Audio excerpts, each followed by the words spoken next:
Si tu ne sais pas ce que c'est ou que tu connais mal les KPI, alors cet épisode est pour toi. Avec Antoine et Quentin, on va dédramatiser sur les KPI, Key Performance Indicator, en français les indicateurs clés de performance. Et je vais poser plein de questions à ces deux spécialistes.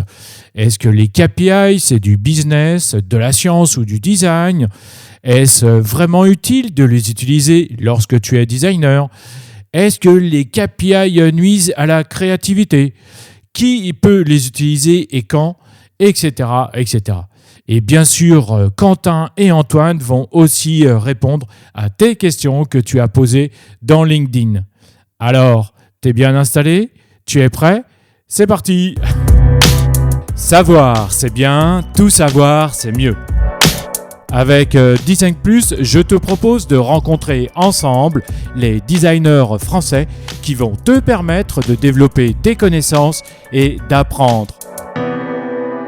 Bonne écoute! Avant de débuter cet épisode, je voudrais te parler d'un produit que tu connais sûrement, qui est FigJam, le tableau blanc pour les équipes lancé par Figma. FigJam a changé et aujourd'hui, il intègre une AI, une intelligence artificielle. FigJam AI t'aide instantanément à visualiser tes idées. Il te suggère les bonnes pratiques et automatise les tâches répétitives. Avec FigJam AI, tu peux générer des templates pour les réunions d'équipe hebdomadaires, les brainstorming et les rétrospectives, ou bien organiser tes projets avec des plannings visuels et des organigrammes, et tout ça depuis une simple invite. Dans FigJam AI, tu peux utiliser un prompt préprogrammé ou bien écrire le tien. FigJam AI t'aide aussi à gérer tes notes.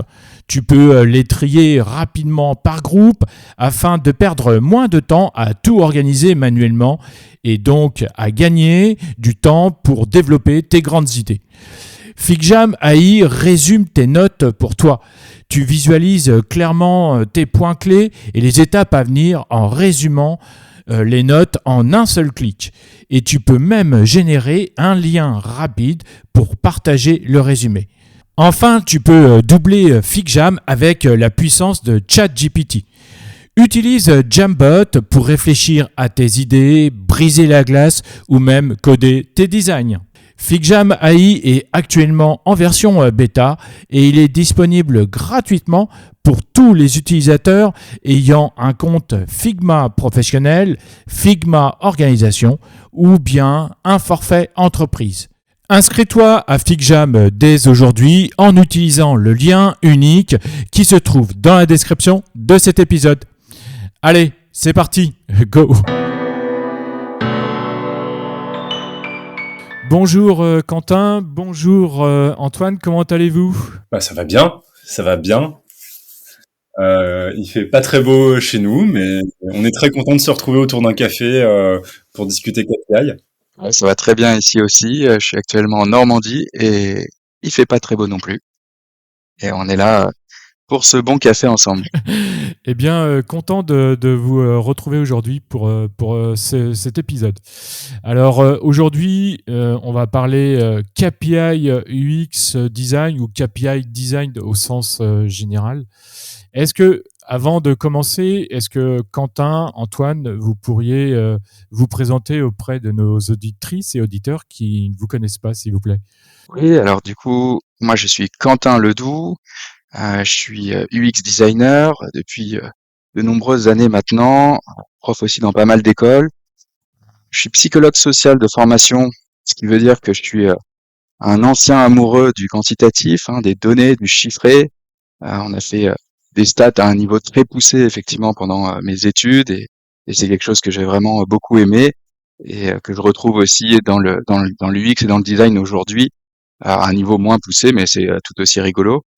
Je suis cofondateur de Donut Panic, qui est une communauté et un espace d'expérimentation dans l'UX et dans l'apprentissage, dans la pédagogie. On essaye de créer des nouvelles façons de faire de la pédagogie sur des sujets simples ou complexes liés au métier du design. D'accord. Antoine? Ouais, bah, alors, comme Quentin, moi je suis un quanti-lover, j'enseigne aussi pas mal. Donc le jour, je suis directeur de la recherche utilisateur, maître de conférences détaché à l'ESSEC, formateur au Gobelin et au laptop. Puis la nuit, je fais du soutien scolaire pour des jeunes, de Roubaix en l'occurrence. Voilà. Et puis, bah, mes passions dans la vie, bah, c'est le chiffre, les chiffres. Et puis l'enseignement, ça on l'aura compris aussi. Donc voilà, transmettre un peu tout ça. Et là, on se rejoint pas mal justement sur tous ces sujets avec Quentin. D'accord. Alors, je crois que tous les deux, vous avez un surnom aussi, ou des surnoms. Est-ce que vous pourriez nous les donner? Ouais, bah alors moi j'en ai un qui me colle un peu comme le sparadrap du Capitaine Haddock, c'est C3. En fait, c'est un surnom que m'ont donné mes anciennes associées du temps où j'étais associé dans une agence qui s'appelait Puzzle, parce que je suis un grand bavard comme ce robot. Deux, on dit aussi que j'ai tendance à être un peu robotique, aussi, et comme C3PO, je suis un peu guindé, pour pas utiliser des mots plus vulgaires, je suis un peu raide, et donc c'est pour ça que j'ai hérité de ce surnom. Moi, j'ai un surnom aussi qui me colle à la peau, c'est Pierre, tout simplement. Hein, on me confond toujours avec mon associé qui s'appelle Pierre Minelli. Et du coup, c'est un surnom que j'ai pas choisi pour le coup, mais que je subis un petit peu, mais bon, avec plaisir, parce que j'ai beaucoup d'amitié pour Pierre, évidemment. Euh, D'ailleurs, si vous cherchez des vidéos YouTube de moi, vous en trouverez certaines où le sous-titre dit Pierre Minelli quand je parle, en mode gros manque de respect, puisque moi, c'est Quentin. Et petite question, Quentin, ça fait combien de temps que vous avez cofondé Do Not Panic? Alors, Donut Panic a 6 ans, bientôt 7. D'accord, ok. Bon, bah super. D'accord. Et toi, Laurent, alors, c'est quoi ton surnom? Eh bien, je n'en ai pas, ou en tout cas, je le connais pas. C'est peut-être ça aussi. Donc, je sais pas si les gens voudront peut-être me donner un surnom. J'en sais rien. Un challenge à la communauté. Exactement. Donc, en fait, aujourd'hui, comme je le disais tout à l'heure, nous allons parler de KPI Design et cet épisode, je l'ai découpé ou on l'a découpé en plusieurs parties, avec la première partie qui va être plus sur la définition des KPI. Ensuite, la seconde partie, ce sera plus sur l'utilisation des KPI. Et puis une troisième partie qui sera dédiée à un outil que Quentin et Antoine sont en train de mettre en place ou qui vont peut-être développer. Et enfin, la quatrième partie sera donc la conclusion au sujet. Et d'ailleurs, avant de commencer, je voudrais remercier aussi les nombreuses auditrices et auditeurs qui ont participé au dernier post LinkedIn. Et d'ailleurs, il y a aussi des abonnés premium à qui j'ai posé la question, qui sont intervenus pour poser un certain nombre de questions qui sont présents dans cet épisode. Donc, merci beaucoup à vous. Dans cette première partie, on va parler donc de définition des KPI. Et c'est vrai qu'on a souvent l'impression, dès qu'on lâche ces trois lettres, KPI, c'est vrai que tout le monde part parce qu'il y a peut-être beaucoup de non-compréhension, d'incompréhension autour de ce mot, de ces trois lettres. Alors, qu'est-ce que c'est qu'un KPI en fait? Qui va commencer de vous deux pour me répondre, s'il vous plaît? Ça marche. Alors donc on va prendre la casquette de prof un peu. Non mais blague à part, bon, déjà KPI, Key Performance Indicator, c'est un peu le fameux KPI. Alors ce qu'il faut avoir déjà en tête, c'est que c'est un élément chiffré qu'on détermine avant le lancement d'une action et qui permet d'en évaluer la réussite. Bon alors ça c'est la définition classique. Ce qui veut dire qu'en fait un KPI dépend de deux choses, de la stratégie de l'entreprise de manière générale et donc par conséquent d'un objectif qui a été défini, un objectif qui lui-même est chiffré. On verra après un peu plus en détail, de toute façon je pense dans le podcast pourquoi il ne faut pas avoir peur des KPI. Donc là on va juste poser tous les mots bien barbares. Voilà, c'est un outil de pilotage en fait qui permet d'évaluer une réussite et donc en cas de contre-performance justement derrière de mettre en place des actions correctives. Moi j'aime bien dire qu'il y a deux règles d'or pour les KPI. Le premier c'est d'avoir vraiment une logique de comparaison, c'est-à-dire que si on prend un indicateur ou un chiffre seul, ça veut pas dire grand-chose. Faut toujours le comparer en fait à l'antérieur, à l'existant. Par exemple, dire que j'ai, je sais pas moi, 10 000 personnes qui visiteurs uniques sur un site internet, en soi, ça veut rien dire. Si par exemple, l'année dernière, à la même période, j'en avais 20 000. Voilà. Donc, faut toujours comparer avec l'historique de la donnée et puis aussi au marché, c'est-à-dire à la concurrence ou à des équivalents d'applications, par exemple, équivalentes sur le marché, qui permettent justement d'avoir un outil de comparaison et de pouvoir essayer un peu de déterminer si ce qu'on a, c'est bien, pas bien, enfin voilà, de pouvoir un peu avoir un référentiel par rapport à ça. Voilà, en design maintenant, puisque là, on a un peu la définition générale qu'on peut appliquer à tout, au business, notamment, mais aussi au design. Alors, en design, on distingue généralement deux types de KPI. On a ce qu'on appelle les KPI comportementaux et attitudinaux. Alors, pour donner quelques exemples, les KPI comportementaux, en fait, ça va mesurer, bon, comme son indique, un comportement. C'est-à-dire, c'est vraiment en fait sur un site internet, par exemple une application, ça va être une interaction avec le produit. Donc, c'est une stat objective. Et généralement, en design, on va avoir des KPI assez simples comme le taux de conversion. Ça veut dire le nombre de personnes qui réalisent l'action souhaitée sur un nombre total d'utilisateurs. Par exemple, ça peut être remplir un formulaire. Ça peut être aussi acheter. Ce qu'on appelle le drop-off, ça veut dire quand on a un parcours utilisateur ou un tunnel de conversion, à chaque étape, le nombre de personnes, en fait, le pourcentage de personnes qui se barrent, donc qui quittent ce parcours. Ça peut être aussi le temps pour réaliser une tâche, qu'on appelle time on task, ou le navigation versus search. Donc navigation versus search, c'est la proportion de personnes qui vont qui vont naviguer par exemple sur un site versus ceux qui vont en fait utiliser la recherche pour atteindre une page ou un objectif donné. D'accord. Voilà. Et puis après, voilà, je sais pas si déjà c'est assez clair sur le comportemental. Oui, très, très, très bien. Oui, très bien. Ok. Bah du coup, puis le deuxième c'est l'attitude. Alors là, on est sur quelque chose qui est un peu plus quali puisqu'en fait, on va mesurer ce que pensent ou disent les utilisateurs. On est vraiment sur du déclaratif, sur de l'opinion. C'est un peu le bébé du sondage, on va dire ça comme ça. Et un exemple, le KPI le plus utilisé en design, ça va être le SUS, pour ne pas dire de gros mots, System Usability Scale. En fait, c'est 10 questions où on rank en fait la réponse sur 5, entre vraiment pas d'accord et très très d'accord. Un exemple, c'est je pense que le produit est très simple d'usage. Est-ce que vous êtes d'accord ou pas d'accord et vous avez une échelle sur 5. Voilà, après vous avez d'autres systèmes plus complexes d'évaluation comme l'attractif, mais tu as déjà fait un podcast sur le sujet. Oui, absolument, Antoine, tu as raison. Il y a eu 2 épisodes. Un épisode sur les formulaires UX avec Guillaume Grenier et l'autre épisode sur les KPI UX pour piloter la conception avec Clément Warzignac et Maxime Perret.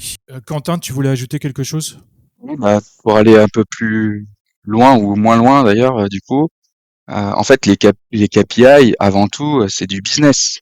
Hein, c'est purement et simplement du business. C'est-à-dire que, avant de parler de KPI design, on a des KPI qui sont évidents dans l'entreprise, ou même dans l'entreprise au sens qui fait du profit, mais aussi pour tous les organismes qui font pas de profit, même pour les assos, etc. En fait, dès que vous essayez un peu de mesurer votre succès, de mesurer votre impact, vous allez poser des KPI, des Key Performance Indicators, et donc il faut pas oublier ça, c'est-à-dire que dans l'entreprise, personne ne vous attend pour poser les premiers KPI. Ils existent déjà, ils sont déjà suivis par le chef d'entreprise. Des données comme le chiffre d'affaires, la marge, le profit, l'excédent brut d'exploitation, etc., qui sont des données économiques, microéconomiques, sont des KPI en réalité. Hein, et donc il faut nous caler en tant que designer dans ce contexte-là. Et l'idée d'aller chercher à mesurer des choses, c'est quelque chose qui est très utilisé, c'est une méthode qui est très utilisée, qui peut être discutable, hein, qui est aujourd'hui, je pense, une des meilleures, voire la meilleure méthode utilisée, puisqu'elle est issue de la science, tout simplement. Science dure, hein, en astronomie, les lois de la physique, etc., permettent de mesurer tout un tas de choses. C'est la gravité et tout ça. En médecine aussi, hein, on utilise ces mesures-là pour, à travers des mesures d'ailleurs déclaratives, donc attitudinales ou comportementales, hein, on va mesurer comment les gens se comportent. On va ensuite tirer des conclusions sur tel protocole de soins fonctionne ou pas, ou tel médicament est efficace ou pas pour contre telle maladie, contre tel symptôme, etc. Donc c'est des choses les KPI, il y en a déjà partout. Vous naviguez au quotidien dans des KPI.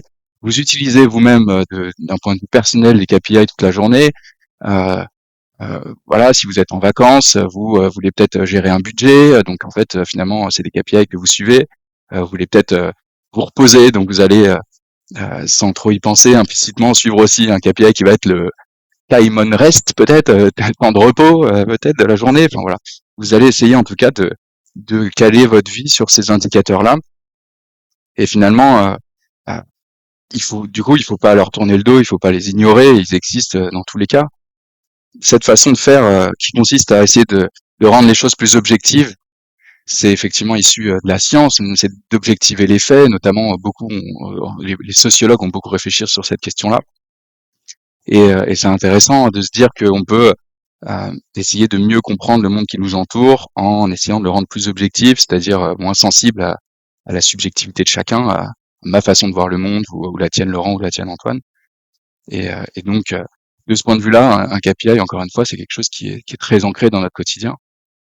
Ce qui est intéressant d'un point de vue, pour le coup, purement psychologique, c'est le mot performance qu'il y a dans Key Performance Indicators, puisque il y a une théorie des années 80 en psychologie qui est très connue, qui est peut-être même une des théories qui a eu le plus d'impact dans notre monde d'aujourd'hui, euh, qui est liée d'ailleurs à la découverte de la plasticité cérébrale. Hein. Vous savez que nos cerveaux, avant on pensait que nos cerveaux, grosso modo, se développaient à l'enfance, et qu'ensuite on avait un capital de neurones qui mourait petit à petit feu, tout au long de la vie, jusqu'à n'en avoir plus beaucoup en fin de vie, et c'est pour ça qu'on avait les démences qui apparaissaient, etc. Et ça a été complètement mis en cause dans les années 80 avec ce concept de plasticité cérébrale, où on a vu qu'en fait, tout au long de la vie, on va créer des nouveaux neurones vont naître, des nouvelles connexions vont se former, et en fait, on peut apprendre à tout âge. Et en parallèle à cette découverte neuroanatomique, on a une psychologue, Carol Dweck, qui a mis en lumière toute une théorie qui est super intéressante et qui, je trouve, est très intéressante à regarder du point de vue des KPI. C'est ce qu'on appelle le growth mindset ou le fixed mindset. C'est-à-dire que pour Carol Dweck, on a deux types de buts dans la vie, soit des buts d'apprentissage, soit des buts de performance. De performance au sens image personnelle. Je vais défendre mon image personnelle. Je vais essayer de démontrer ma performance. Donc soit je vais essayer dans la vie de toujours apprendre plus, soit je vais essayer dans la vie de toujours montrer ma performance. Le fait de vouloir toujours apprendre, c'est ce qu'elle a appelé le growth mindset. Et c'est une façon de se voir, une façon de voir sa propre intelligence comme quelque chose qu'on peut développer tout au long de la vie. Et une autre moitié de la population va avoir plutôt cette façon de voir l'intelligence comme quelque chose de fixe, c'est-à-dire comme quelque chose que je dois prouver. Hein, j'ai des habilités innées. Hein, je suis bon en maths ou je suis pas bon en maths. Je suis bon en sport ou je suis pas bon en sport. Et finalement, on va du coup essayer de prouver toujours notre performance dans ces domaines-là. Et les domaines dans lesquels on n'est pas bon, en fait, on va simplement essayer de pas y aller et pas en faire. Hein. Si je suis pas bon en sport, je vais pas faire de sport. Si je suis pas bon en maths, je vais pas faire de maths, etc., etc. Et donc, c'est vraiment deux conceptions finalement de la vie, deux attitudes, deux états d'esprit par rapport à la vie quotidienne qui sont très différents. Et l'un va essayer de nous pousser à éviter les jugements négatifs des autres, hein, à prouver notre performance, à prouver qu'on est bon dans cette logique un peu infinie de se dire tiens, si je suis performant, je te le prouve, et puis une fois que je l'ai prouvé, en fait, il faut que je le reprouve à nouveau euh, pour prouver ma valeur. Et finalement, une autre logique qui est celle de se dire en fait, je suis juste en train d'apprendre, hein, quel que soit mon stade dans la vie, je peux être très fort sur un domaine, avoir beaucoup de connaissances sur un domaine, être très fort en sport, et en fait, j'aurais toujours besoin d'apprendre plus, ou au contraire, être pas très bon, mais je vais quand même devoir apprendre. Et donc, cette logique de Key Performance Indicators, c'est intéressant parce que, il y a la logique dedans de performance, et on va voir, là, on va en discuter, je sais de sources sûres qu'on va en discuter un petit peu plus pendant cet épisode, et on va détailler pourquoi c'est si intéressant. Ouais, et puis pour rebondir sur ce que tu dis, en fait, on peut le dire un peu en introduction, c'est qu'en fait, et je pense qu'on va vraiment rentrer en détail dessus, mais c'est que en fait, de ce qu'on vient de dire, de ce que tu viens de dire, à la fois nous dans notre perspective, un KPI, c'est à la fois quelque chose, une preuve d'humilité. De dire on ne sait pas et on essaye de mesurer pour savoir, c'est la première chose, et même de nous mesurer. Et deuxièmement, c'est plus dans une logique d'apprentissage que de démontrer sa performance. C'est de voir comment est-ce que je peux améliorer. Ouais, je pense que c'est vraiment 2 points qui sont fondamentaux pour la suite. Je sais pas ce que vous en pensez, messieurs. Oui, je trouve que c'est intéressant cette dimension en fait c'est pas juste voilà, c'est pas un chiffre qui est arrêté, mais derrière il y a une idée, il y a de développement, que ça soit personnel ou professionnel, ou sur un produit, sur un service. Et je trouve que c'est intéressant ça. C'est pas on s'arrête pas juste à un chiffre et on part sur le côté négatif, mais plutôt sur le côté je vais développer, je vais essayer de faire mieux, etc. Donc ça, je trouve que c'est intéressant. Ouais. Et ce qui est du coup intéressant, effectivement, pour rebondir sur ce point, c'est que, en fait, finalement, rien que dans l'utilisation du terme KPI et du concept de KPI, il y a déjà une vision du monde qui est embarquée dans ce concept-là. Et c'est une vision du monde dans laquelle je vais effectivement peut-être m'attacher à prouver ma performance. Et effectivement, tout notre échange va aussi conduire à peut-être nuancer ça et montrer que les KPI, même si on va garder le nom, hein, puisque tout le monde le connaît, mais on peut peut-être aussi les prendre d'une autre façon. Et peut-être que cette logique d'ailleurs de performance qu'il y a derrière fait partie en tout cas de ce qui fait peur à pas mal de professionnels, hein, pas que des designers, mais aussi les designers, dans l'utilisation de ces KPI. Et du coup, on va en discuter pendant l'épisode 2. Exactement, Quentin. Alors, il y a une question qui est intéressante que Margot Membré a posée dans LinkedIn. Elle demandait en fait quelle est la différence entre OKR et KPI. Accède à plus de 100 épisodes en illimité. Écoute tous les épisodes sans aucune coupure depuis 2019. Reçois des newsletters exclusives du podcast. Écoute les nouveaux épisodes avant le public. Participe à l'évolution du podcast. Viens poser tes questions durant les enregistrements. Pour bénéficier de tous ces avantages, rejoins maintenant la communauté premium de Design Plus. Pour cela, clique sur le lien qui se trouve dans la description de cet épisode pour t'abonner maintenant. Oui, c'est une très bonne question. Et pour y répondre, en fait, il faut déjà, on va commencer par OKR. En fait, les KPI, c'est quelque chose d'assez générique. OKR, c'est très précis. OKR, c'est une méthode de management. Ce sont les initiales de Objectives and Key Results. Et en fait, c'est une méthode de management en 3 étapes. On définit des objectifs. Donc, si par exemple, je sais pas moi, ton podcast, Laurent, l'objectif, ça peut être devenir le numéro 1 des podcasts design. Ensuite, pour atteindre cet objectif, on va définir des résultats clés. Donc, ces résultats, c'est en fait donc un objectif dans une stratégie, c'est ce qu'on cherche à atteindre. Et en face, on va mettre des moyens. Ces moyens, c'est des initiatives. Et en fait, pour mesurer ces initiatives, on va avoir justement ces key results. Donc, c'est les key results de OKR. Ces indicateurs, par exemple, si tu veux être le podcast numéro 1 du design, bah, tu vas regarder par exemple tes concurrents, tu vas te dire, moi j'ai 100 000 abonnés, le premier en a 150 000. Donc l'objectif, ça pourrait être par exemple de faire plus 75 000 abonnés, parce que tu te dis que ton concurrent, lui, va faire plus 20 000, donc il va arriver à 170, et toi, si tu fais plus 75, tu vas arriver à 175. Mais tu te dis aussi, un podcast numéro 1, par exemple, bah, c'est pas que des abonnés, c'est aussi un nombre d'écoutes moyen par podcast. Donc tu vas dire, lui il en a 90 000, moi j'en ai 80 000, bah mon objectif c'est de faire plus 10 000 pour arriver à 100 000 abonnés, 100 000 écoutes moyennes de podcast, etc. Donc ça c'est des key results. Et pour faire ça, bah derrière, tu vas avoir des initiatives, tu vas dire quels moyens je peux mettre en place pour atteindre ce résultat, ces key results. Bah tu vas dire par exemple, j'ai besoin d'un community manager, donc je vais embaucher, et mon objectif par exemple, bah, ça va être d'augmenter mon acquisition par les réseaux sociaux parce que j'ai une grande communauté. Donc ça, par exemple, bah, ça va être une initiative, etc., etc. Donc ça, c'est justement le 3e point, les initiatives des équipes, c'est les missions pour atteindre les key results. Ce qu'il faut avoir en tête, c'est une méthode générale de management, mais qui est généralement adaptée à plusieurs niveaux. Au niveau de l'entreprise, au niveau de l'équipe ou même du collaborateur. Tu peux très bien définir des objectifs clés pour toi en tant que collaborateur. Quels sont les key results, donc les résultats qui permettent justement d'aller vers cet objectif, et donc les initiatives après, les moyens à mettre en place pour le faire. Pour te donner un exemple, Google estime que, donc pour donner un exemple à Margot, pour eux, un taux de succès, c'est 70%. Parce que si on a un taux de réussite de 100% sur un objectif, ça va s'y considère que c'est trop simple, c'est-à-dire que l'objectif était trop simple. Voilà. Ça, c'était l'OKR. Maintenant, c'est quoi un KPI? En fait, un KPI, c'est beaucoup plus générique. Un KPI, donc on en a parlé un peu avant, c'est un outil de mesure en général.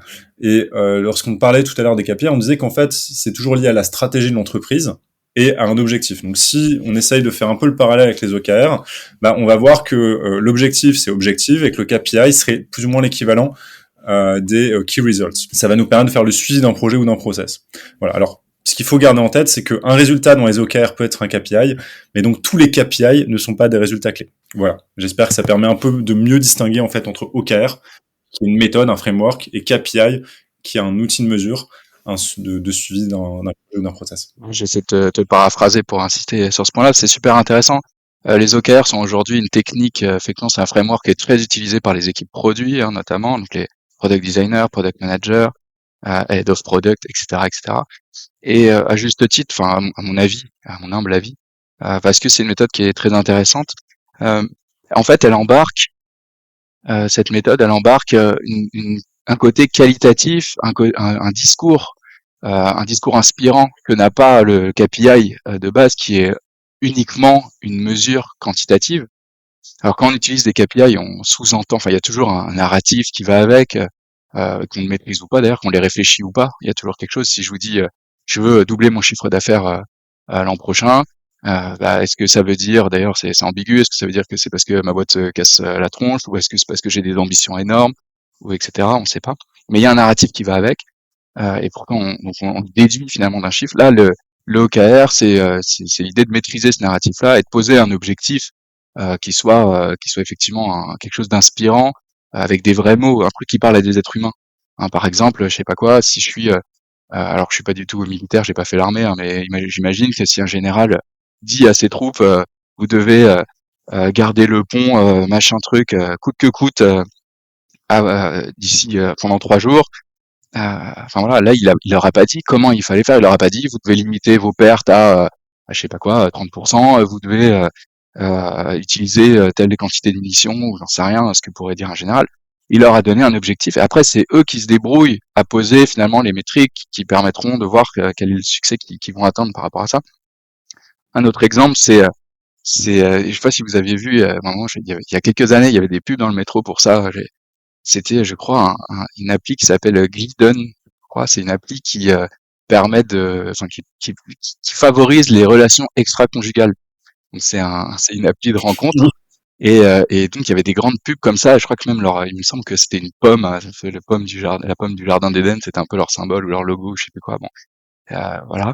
Euh, et du coup là c'est intéressant parce que typiquement, donc eux a priori ça doit être leur KPI, ça doit être le nombre de matchs ou peut-être à la limite le nombre de donc du coup enfin le nombre d'histoires qui se créent, le nombre d'histoires qui sont vécues entre des utilisateurs de ces applis-là, et finalement quel est le narratif qui va avec. Et on pourrait se dire c'est quoi leur but, c'est de créer des divorces. Alors ça c'est évidemment le truc hyper négatif, et je suis sûr qu'ils se disent pas ça en interne. Au contraire, peut-être qu'ils se disent bah non, nous on veut pas créer des divorces, par contre on veut permettre à des gens qui sont malheureux de vivre enfin une vie dans laquelle ils sont heureux, sous-entendu de trouver enfin une personne avec qui ils sont heureux. Euh, et du coup, c'est là un narratif beaucoup plus positif. Et je suis sûr qu'ils doivent se dire quelque chose comme ça dans leurs équipes. Enfin, sinon, c'est quand même vraiment, ou alors ils sont extrêmement cyniques, mais bon, je pense pas. Mais donc, on voit qu'il y a cette dimension que de toute façon, ce narratif, il est là. Et l'OKR, c'est une possibilité de maîtriser ce narratif en posant effectivement cet objectif inspirant, avec aussi une réflexion sur les métriques qui vont permettre de mesurer qu'on a bien atteint l'objectif. D'accord, ok. D'accord, c'est beaucoup plus clair. Euh, il y a quelqu'un qui posait aussi la question de savoir qui est-ce qui peut utiliser les KPI au sens global, soit dans une équipe ou bien au sein d'une société. Les KPI, c'est un sujet qui est super intéressant, je trouve, parce que en fait, il est très consensuel. Personne vous dira non, les KPI c'est nul. Les KPI j'en veux pas, les KPI j'en ai pas besoin, ou etc. Enfin a priori en tout cas, c'est plutôt communément admis que c'est quelque chose d'assez utile d'essayer d'objectiver, de suivre de façon chiffrée une activité ou l'atteinte d'objectifs. Et pour autant, dans le design, il y a quand même assez peu de personnes qui le font. En tout cas, c'est pas un centre d'intérêt important, disons. Il y a pas beaucoup d'énergie, en tout cas de ce qu'on constate, qui est mis dessus. Il y a peu de designers aussi qui réfléchissent en profondeur à ce que ça veut dire être un KPI dans le design. Il y en a, hein, bien sûr, mais pas énormément. D'ailleurs, moi j'ai constaté dans les différentes formations dont je m'occupe que finalement des cours de KPI par exemple, on en a très peu, voire pas du tout, alors que pour autant c'est un sujet qui me parle. Donc vous voyez, c'est quand même hyper paradoxal. Là, je suis le premier concerné. Et finalement, on a l'impression que c'est un peu comme le sexe à l'adolescence. Les KPI, c'est tout le monde en parle, tout le monde a l'impression que les autres le font, personne ne le fait vraiment. Voilà, on a l'impression que les autres le font mieux, etc. Et voilà, il faut, je pense, un petit peu en parler. Il faut casser un peu ces barrières-là. Et il faut, je pense, être assez humble, comme disait tout à l'heure Antoine, sur le fait qu'il faut, enfin, que ces KPI ils sont importants, leur redonner leur juste place dans l'entreprise. On n'a pas besoin d'être un expert absolu pour poser des KPI. Tout le monde peut poser des KPI. Vous le faites de toute façon hein, au quotidien. Finalement, c'est une obligation. On fonctionne comme ça, nous Homo sapiens. Donc il faut, je pense, dédramatiser ce sujet. La question de qui peut utiliser des KPI de ce point de vue-là, c'est un peu une fausse question. Par contre, il y a une question qui est très intéressante, c'est qu'on peut se poser, c'est à contrario, que peut dire un KPI de celui qui l'utilise? C'est-à-dire, en fonction des KPI que vous décidez de mettre, que vous décidez de suivre, qu'est-ce que ça dit de vous? Si Non, ou qu'on vous demande de suivre. Quand c'est quelqu'un qui vous demande de suivre des KPI, ça dit aussi quelque chose de lui. Ouais, exactement. C'est-à-dire, est-ce que vous subissez ce KPI ou est-ce que vous en êtes à l'origine? Est-ce que vous comprenez ce KPI ou est-ce que c'est quelqu'un d'autre, enfin quelqu'un d'autre dans l'entreprise le comprend mieux que vous, etc. Ça veut dire, non, est-ce que vous maîtrisez le narratif qui va avec ce KPI-là? Est-ce que ce KPI il sert à vous justifier, à justifier votre salaire, ou est-ce qu'il sert à apprendre des choses? Et est-ce que ça c'est bien, tout le monde est bien d'accord là-dessus dans la boîte? Tout ça, c'est des réflexions qui pour moi sont beaucoup plus intéressantes. Donc pour répondre simplement à la question, qui peut utiliser des KPI? Tout le monde. Et peut-être qu'il faut essayer de creuser un peu plus. D'accord. Ouais, moi j'irai un cran plus loin là-dessus parce que et effectivement pour le dédramatiser, c'est que aujourd'hui, comme tu dis, tout le monde en parle, mais après moi dans mon expérience personnelle, si les designers ne maîtrisent pas eux-mêmes leurs KPI, imaginez ceux qui vous demandent d'avoir des KPI, les maîtrisent encore moins. Ça déjà, ça peut vous permettre déjà de dédramatiser un petit peu. Et après, effectivement, on a de plus en plus d'organisations qui les emploient, mais moi, je vois encore beaucoup aussi de mes anciens clients ou de demandes commerciales où, en fait, il y a un discours sur les KPI. Par exemple, des gens qui nous disent on veut atteindre tant de conversions, etc. Mais en fait, quand on gratte un peu, généralement, eux-mêmes peuvent être un peu à la rue là-dessus. Et quelle que soit la taille, hein. Moi j'ai vu ça dans des startups, mais aussi dans des grands groupes. Donc, je pense que faut dédramatiser aussi à ce niveau-là, sur la demande qui est faite, et se dire que si nous-mêmes on est stressé par ça, vous pouvez être certain que au moins 50% de vos interlocuteurs le sont aussi. Donc ça permet déjà de mettre un petit peu à distance ça, et c'est un peu comme une fiche de poste en fait. Quand on vous recrute, on demande le mouton à 10 pattes. Bon, dans la réalité, on se rend compte que le poste n'en nécessite que 3 ou 4 maximum. Voilà. D'accord. 4, c'est mieux non pour le mouton, parce que sinon il tient pas debout, non? Exact. Donc, on voit bien, Antoine et Quentin, que c'est un sujet qui vous passionne tous les deux. Et j'ai l'impression, en fait, que vous en faites un peu votre cheval de bataille. En tout cas, c'est aussi pour ça que vous êtes venus dans le podcast. Et j'aimerais un peu savoir à quoi un KPI peut servir et pourquoi, d'après vous, c'est important de l'utiliser dans l'UX design. Je suis content d'accueillir 2 nouvelles designers dans la communauté privée de Design Plus. Merci Zineb Jardi et Charline d'avoir rejoint des dizaines d'autres designers. Toi aussi, tu peux devenir membre premium de Design Plus pour profiter de contenus exclusifs et inspirants. En 2024, tu pourras écouter tous les nouveaux épisodes plusieurs semaines avant le public. Tu recevras des bonus exclusifs réservés uniquement aux abonnés. Alors, n'hésite plus et clique sur le lien designplus.fr www.supercast.com qui se trouve dans la description de cet épisode pour découvrir les nombreux avantages en étant abonné premium. Allez, on continue cet épisode. Il y a un indicateur qu'on utilise au quotidien tous ensemble et qui nous permet de pas nous prendre la tête en fait sur tout un tas de gestes du quotidien. C'est l'argent. On va échanger des euros. Finalement, on donne une valeur aux choses et cette valeur chiffrée, elle nous permet de savoir que je sais pas quoi, ma télé elle vaut plus que ma chaise, qui vaut elle-même plus que je sais pas quoi, ma lampe. Enfin voilà. Et ça permet d'avoir ce référentiel de valeurs partagées et commun. Alors ça veut pas dire qu'on est absolument tous d'accord sur la valeur de tout, bien sûr, mais on a ce référentiel commun. Et du coup, les KPI, c'est quelque chose qui concerne tout le monde et tout le monde va s'en servir au quotidien. Et c'est là où je pense que c'est très intéressant. Ouais, je pense qu'effectivement, c'est définir, comme on dit un peu tout à l'heure, mais il y a deux manières de voir les KPI. Soit c'est quelque chose qui permet de distribuer les bons et les mauvais points, ou de s'inventer des performances. Première manière de le faire. Soit la deuxième, c'est comme un outil d'apprentissage et surtout un outil de dialogue et de communication. Et ça, c'est ce que vient de dire Quentin, et pour moi, c'est fondamental en fait. Comme on a cet indicateur, normalement qui est établi entre le commanditaire, qui soit interne ou externe, et l'équipe, ça permet en fait de se mettre d'accord sur des choses qu'on va suivre et derrière, justement, de pouvoir nouer la conversation. Et ça, pour moi, c'est vraiment le point essentiel. C'est comme ça qu'il faut voir un KPI et pas juste comme une espèce de note qu'on donne à un designer et qui estime en fait la qualité de son travail. C'est pas du tout ça. Peut-être que tu pourrais nous donner un exemple. Ouais, tout à fait.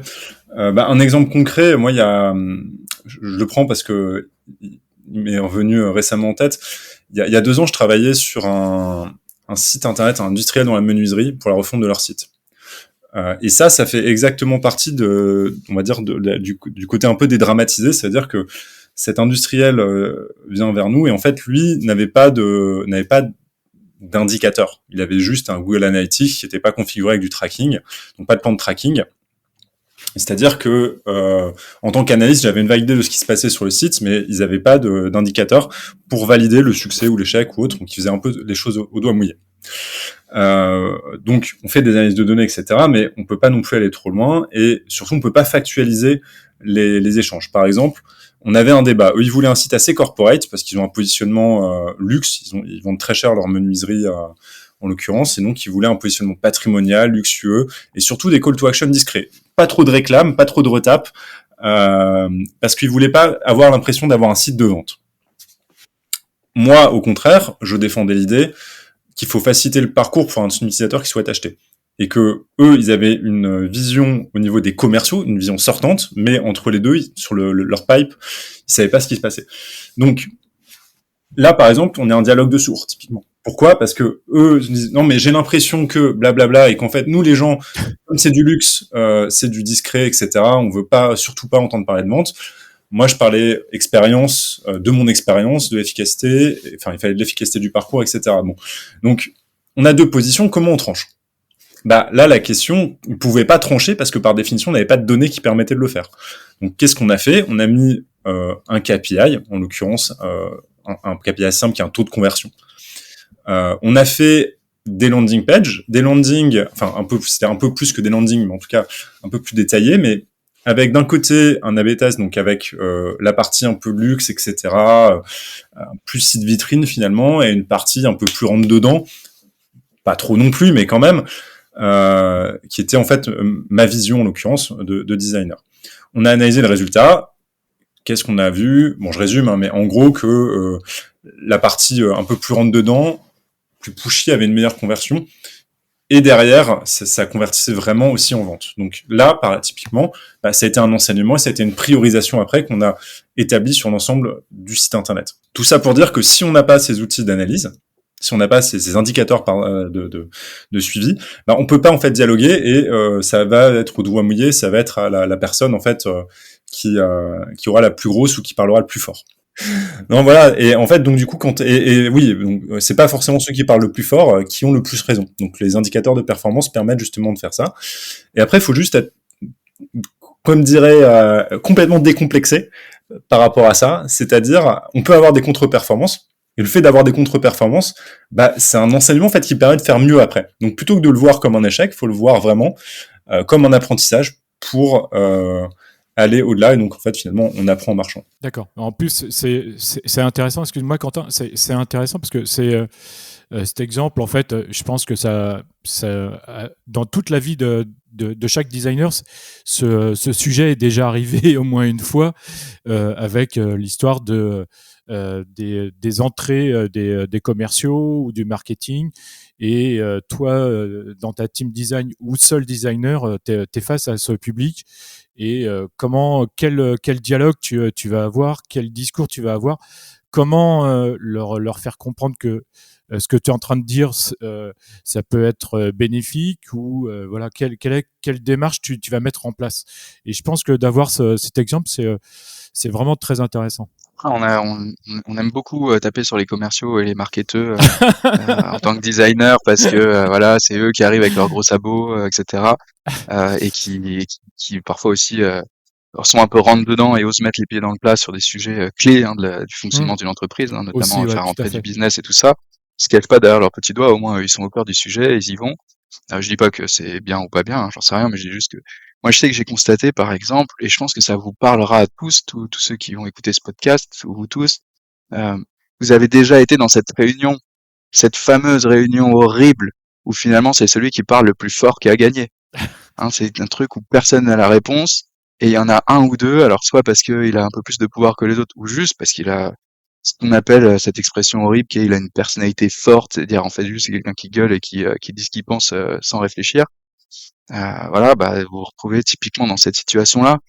Euh, Avoir posé des KPI, ça permet effectivement de sécuriser cet espace de communication et que tout le monde puisse regarder avec le même œil ce qui est en train de se passer, les faits qui sont en train de se dérouler.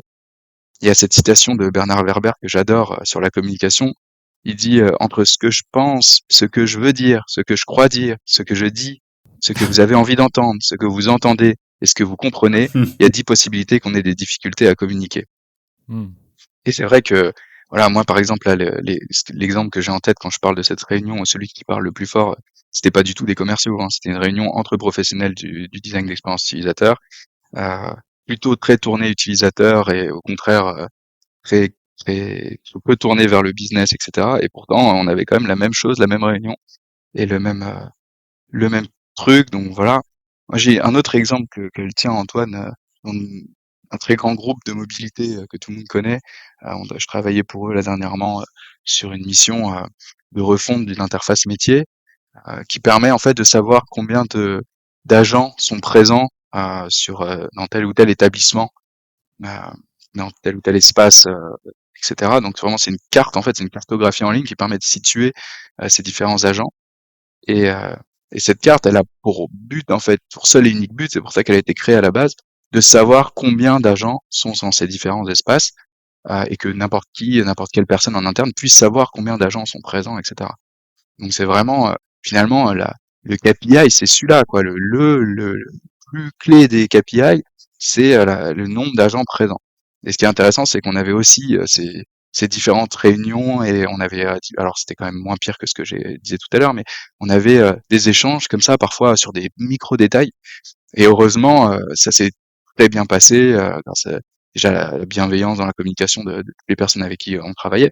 Et surtout parce qu'il y avait toujours quelqu'un de suffisamment malin pour revenir à ce KPI, pour dire, mais en fait, la cartographie, là, on est en train de parler de la fonctionnalité machin, qui va permettre de faire tel tout petit cas d'usage, mais en fait, la cartographie, elle doit servir à savoir combien il y a d'agents dans tel ou tel endroit. Et donc, c'était pas dit pour le coup explicitement, et moi je pense que on aurait gagné à le dire, à le rappeler à chaque réunion, etc., à dire que voilà, notre KPI, notre North Star Metric, c'est celle-là, là, l'étoile du berger, l'étoile du Nord, qu'il faut absolument suivre. Ça doit être ça. Et c'est effectivement dans cet exemple, on a un exemple d'un KPI qui permet de finalement faciliter la communication et de revenir à l'essentiel. Et finalement, le KPI, il devrait peut-être même s'appeler plus le KISS, K-I-2-S, le Key Indicator of the Story of Self, peut-être, Ouais. celle de l'histoire que je me raconte, l'indicateur clé de l'histoire que je me raconte, plutôt que le KPI avec cette performance indicateur. qui serait son double maléfique, parce que le KPI est un peu déshumanisé aussi, hein, ne prenant pas en compte cette dimension de ce qu'on disait tout à l'heure avec l'OKR, la dimension plus du discours et de l'humain qu'il y a derrière. Le KPI peut perdre ça, et c'est pour ça que je disais qu'il faut explicitement le citer, explicitement le situer, donner son contexte et s'appuyer dessus. Ouais, pour rebondir là-dessus, quand on parle KPI, il faut toujours le remettre dans la structure de réflexion générale. C'est toujours lié à une stratégie, c'est toujours lié à des objectifs, c'est toujours lié à de l'humain. Et ça, généralement, on a tendance souvent à l'oublier pour n'en faire qu'un indicateur. Par exemple, la satisfaction client dans certaines entreprises, que je ne citerai pas, est souvent réduit à un NPS, un Net Promoter Score. Et ça, c'est la mauvaise utilisation du KPI, en fait. D'accord. Ok. Complètement d'accord. Il y a d'ailleurs un autre aspect qui est super intéressant sur cette question de finalement pourquoi c'est important le KPI et à quoi ça peut bien servir. Euh, et là, c'est une autre théorie en psychologie qui est assez intéressante à regarder. C'est tout le monde connaît là aussi. Hein, c'est ce concept de lâcher prise. Vous avez déjà tous entendu parler. Vous avez tous entendu parler dans tous les bouquins ou les magazines de développement personnel. Il faut apprendre à lâcher prise. C'est ça le plus important dans la vie. C'est ça qui permet d'être heureux, etc., etc. Sauf que en fait, on a souvent une mauvaise compréhension de ce que c'est que ce concept de lâcher prise en psychologie. Et là, c'est particulièrement intéressant parce que le KPI, si on essaie de chiffrer les choses, on essaie de les mesurer comme ça avec précision, toutes choses égales par ailleurs, de façon vraiment très objective, finalement, ça ressemble quand même à pas mal de tentatives assez importantes hein, de contrôle sur les choses, d'avoir une vision précise de ce qui se passe et de se dire comme ça, je peux réagir à partir de choses factuelles. Et c'est intéressant parce que le concept de lâcher prise, on a tendance à penser que c'est en fait ne pas penser, ne pas le, enfin comment dire, euh, laisser faire quoi, ne pas y accorder d'importance. Alors qu'en fait le lâcher prise d'un point de vue psychologique, c'est plus une notion de faire confiance à ses automatismes, faire confiance aux autres, à ses collègues, ou à la situation, à la résilience de la société, ou etc., ou à sa propre résilience à soi, euh, pour euh, pour traverser les choses. Et justement, essayer de pas être tout le temps dans le contrôle. En réalité, la bonne chose à faire, d'après les études en psychologie, c'est d'essayer d'osciller, hein, de passer de contrôle à lâcher prise, dans le sens faire confiance à ses automatismes, puis faire confiance, faire confiance à ses automatismes, puis contrôler, hein, parce que c'est important le contrôle, bien sûr, hein, dès que vous avez un planning, dès que vous mettez un réveil le matin, tout ça c'est du contrôle et c'est important, sinon vous pourriez pas vivre dans la monde, dans la société, dans la société avec les autres personnes qui vous entourent, votre famille ou vos collègues. Donc ce contrôle est important, mais il faut pas aller trop loin. Et il y a deux expériences qui montrent à quel point il faut pas aller trop loin dans le contrôle, il faut pas aller trop loin non plus dans le lâcher prise. Et c'est là où c'est intéressant, je pense, d'un point de vue KPI. Euh, Déjà sur la partie contrôle, il y a une célèbre expérience en psychologie où on a demandé à des footballeurs professionnels, donc de soccer, hein, donc le foot français, de réaliser un certain nombre de dribbles et de se concentrer au maximum pour focaliser leur attention à réussir les dribbles les plus parfaits. Hein, donc il fallait qu'ils enchaînent un certain nombre de dribbles puis qu'ils fassent une frappe. Et ils devaient vraiment faire les dribbles les plus parfaits. Donc c'est des footballeurs professionnels hein, qui, je sais pas quoi, font du foot à 6 heures par jour, quelque chose comme ça. Et puis ils sont tout petits. Et finalement, cet exercice était très intéressant puisqu'il mesurait le nombre de dribbles réussis, etc. Il y avait des experts qui disaient si les dribbles étaient des bons dribbles ou pas. Et en fait, le fait pour le footballeur professionnel de focaliser son attention sur ses dribbles faisait qu'il réussissait moins ses dribbles, voire il les ratait complètement. Il réussissait moins les gestes, il faisait des moins jolis gestes, des gestes moins précis, voire il ratait complètement ses dribbles. Et on voit que si on essaie de mettre trop d'attention sur quelque chose au quotidien, finalement, on perd la précision, on n'arrive plus à finalement faire ces gestes-là. D'accord. Non, je disais effectivement, on perd le fil. Et puis, pareil, faut toujours garder en tête que si dans cette perspective du KPI, c'est à la fois un outil de dialogue et un outil d'apprentissage et d'amélioration, quand on apprend quelque chose, ça finit par devenir instinctif. Et l'instinct, c'est pas une espèce de sixième sens mystique. C'est la somme de nos expériences précédentes qui nous permet de prendre des bonnes décisions, en fait. Donc, c'est la somme des expériences qu'on a tentées, desquelles on a apprises grâce à des KPI. Et donc, à un moment donné, c'est normal aussi que l'expérience en soi soit aussi quelque chose qui ait de la valeur. Ouais, exactement. Et sur cette partie, du coup, sur cet aspect, c'est toujours dans la question de dédramatiser le KPI. C'est-à-dire que essayer de poser des KPI, c'est finalement avoir du contrôle sur une situation, bien sûr, mais il faut se méfier, on peut pas avoir le contrôle absolu. Il faut pas essayer d'avoir trop de contrôle. Hein, donc voilà, prenons les KPI comme quelque chose qui peut être fait de façon progressive. On n'est pas obligé d'avoir tout de suite une quantité énorme de KPI très précis et très efficaces. Au contraire, allons-y progressivement et faisons confiance à nos automatismes. Et surtout, oublions cet aspect de finalement lâcher prise qui serait voilà, moi les KPI, je vais pas m'en occuper. Hein, finalement, ça va fonctionner tout seul. Non, non, il faut quand même avoir cette notion de se dire mes automatismes, comme disait Antoine à l'instant, je suis expert, j'ai de l'expérience, du coup, je peux ne pas tout mesurer et pour autant tout va pas partir en vrille. Et je vais focaliser mon attention sur certains aspects euh, pendant une période donnée, et là je vais mesurer. D'accord. Ok. C'est super intéressant. Euh, il serait peut-être intéressant de savoir si, par exemple, un même KPI peut être utilisé dans plusieurs structures, dans plusieurs entreprises et dans plusieurs situations. En fait, c'est une question piège. Parce que la réponse, c'est oui et non. Oui, un KPI peut être utilisé dans plusieurs entreprises, dans plusieurs situations. On parlait tout à l'heure des KPI design, type le drop-off, le taux de conversion, le temps pour remplir une tâche, etc., etc. Ça, c'est des choses que, bien sûr, on peut utiliser à plein de niveaux différents. Le taux de conversion peut être utilisé à la fois dans du e-commerce, par exemple, pour voir si on arrive bien à vendre. Comme ça peut être utilisé, par exemple, moi, je travaille en ce moment pour une agglomération de communes, pour le nombre de personnes qui réussissent à utiliser les services en ligne. Deux usages complètement différents, mais c'est le même indicateur.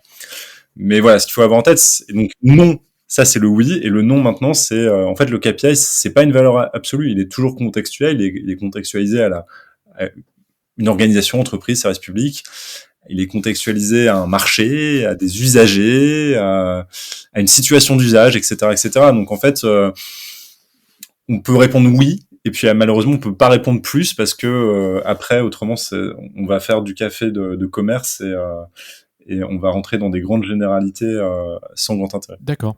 Ok. Si la question qu'il y a derrière ce côté de est-ce qu'il peut être utilisé dans plusieurs entreprises, dans plusieurs situations, c'est aussi la question de est-ce qu'on peut aller copier ce qui se fait ailleurs et rapatrier un ensemble de KPI et du coup faire le suivi.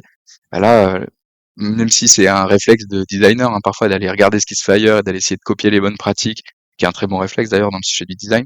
Là, pour le KPI, ça peut être intéressant, mais c'est quand même aussi un peu dangereux, effectivement, comme le disait Antoine, puisque le KPI utilisé dans telle entreprise, il va être lié au contexte de cette entreprise-là et au narratif aussi de cette entreprise-là et comment est sa vision du monde et qui est différente forcément, même si on est concurrent, qui est différente de mon entreprise à moi, par exemple. D'accord. Ok. Il y a Christina Gudim qui demandait et qui posait une question de façon négative. Qu'est-ce que ne sont pas les KPI design en fait? Participe à l'évolution du podcast. Participe aux enregistrements avec les invités. Propose et viens poser tes questions. Découvre la roadmap du podcast. Suggère des invités. Écoute les nouveaux épisodes en avant-première. Viens poser toutes tes questions sur le podcast dans la section AMA. Tout ceci et bien plus encore est disponible dans les abonnements Super Premium et Maxi Premium. Pour en profiter, clique sur le lien qui se trouve dans la description de cet épisode pour t'abonner maintenant. C'est une très bonne question, une définition par la négative. C'est un peu, oui, qui est issu de la théologie en l'occurrence, mais oui, on peut, on peut essayer un petit peu. Alors moi, il y a une citation que j'aime bien, c'est la carte n'est pas le territoire. La carte n'est pas le territoire.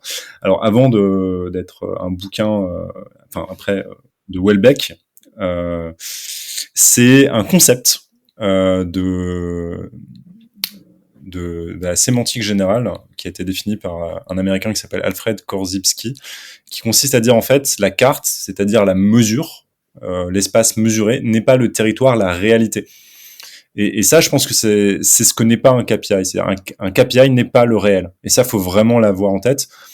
Ça permet d'aider à le comprendre, d'aider à dialoguer autour du réel, c'est-à-dire un produit ou autre. Mais c'est ce qu'on disait un peu tout à l'heure. Si on finit par avoir une logique de tableur Excel, on fait de la politique à la française.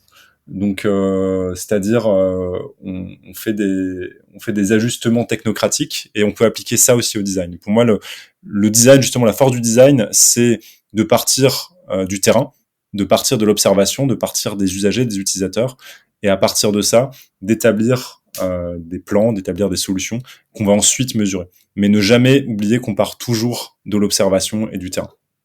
Voilà, pour moi, premier point. Je pense que Quentin, en tant que sociologue, pardon, aura beaucoup de choses à dire sur le sujet aussi. Psychosociologue, au final, la psychologue sociale, c'est plutôt ça. Donc, il y a effectivement, mais enfin, moi, je te rejoins complètement, Antoine, et j'ai rien à rajouter par rapport à ça. Peut-être juste un exemple à donner sur cette question.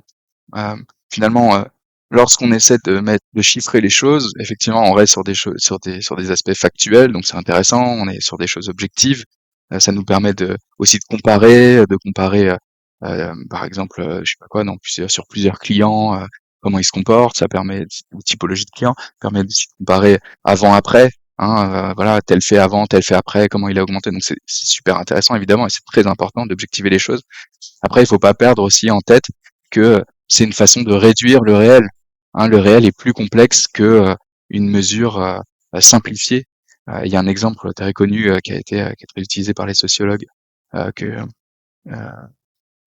qui est celui des grands sondages politiques. Vous savez, quand à l'aube d'une élection, il y a des sondages qui sortent et qui vont dire, voilà, les personnes qui sont plutôt qui ont des sensibilités de gauche, je sais plus exactement le terme qui est utilisé, ou sensibilités de droite, pensent plutôt que si voient la thématique de la sécurité ou de l'emploi ou etc. comme plus importante que les autres, etc.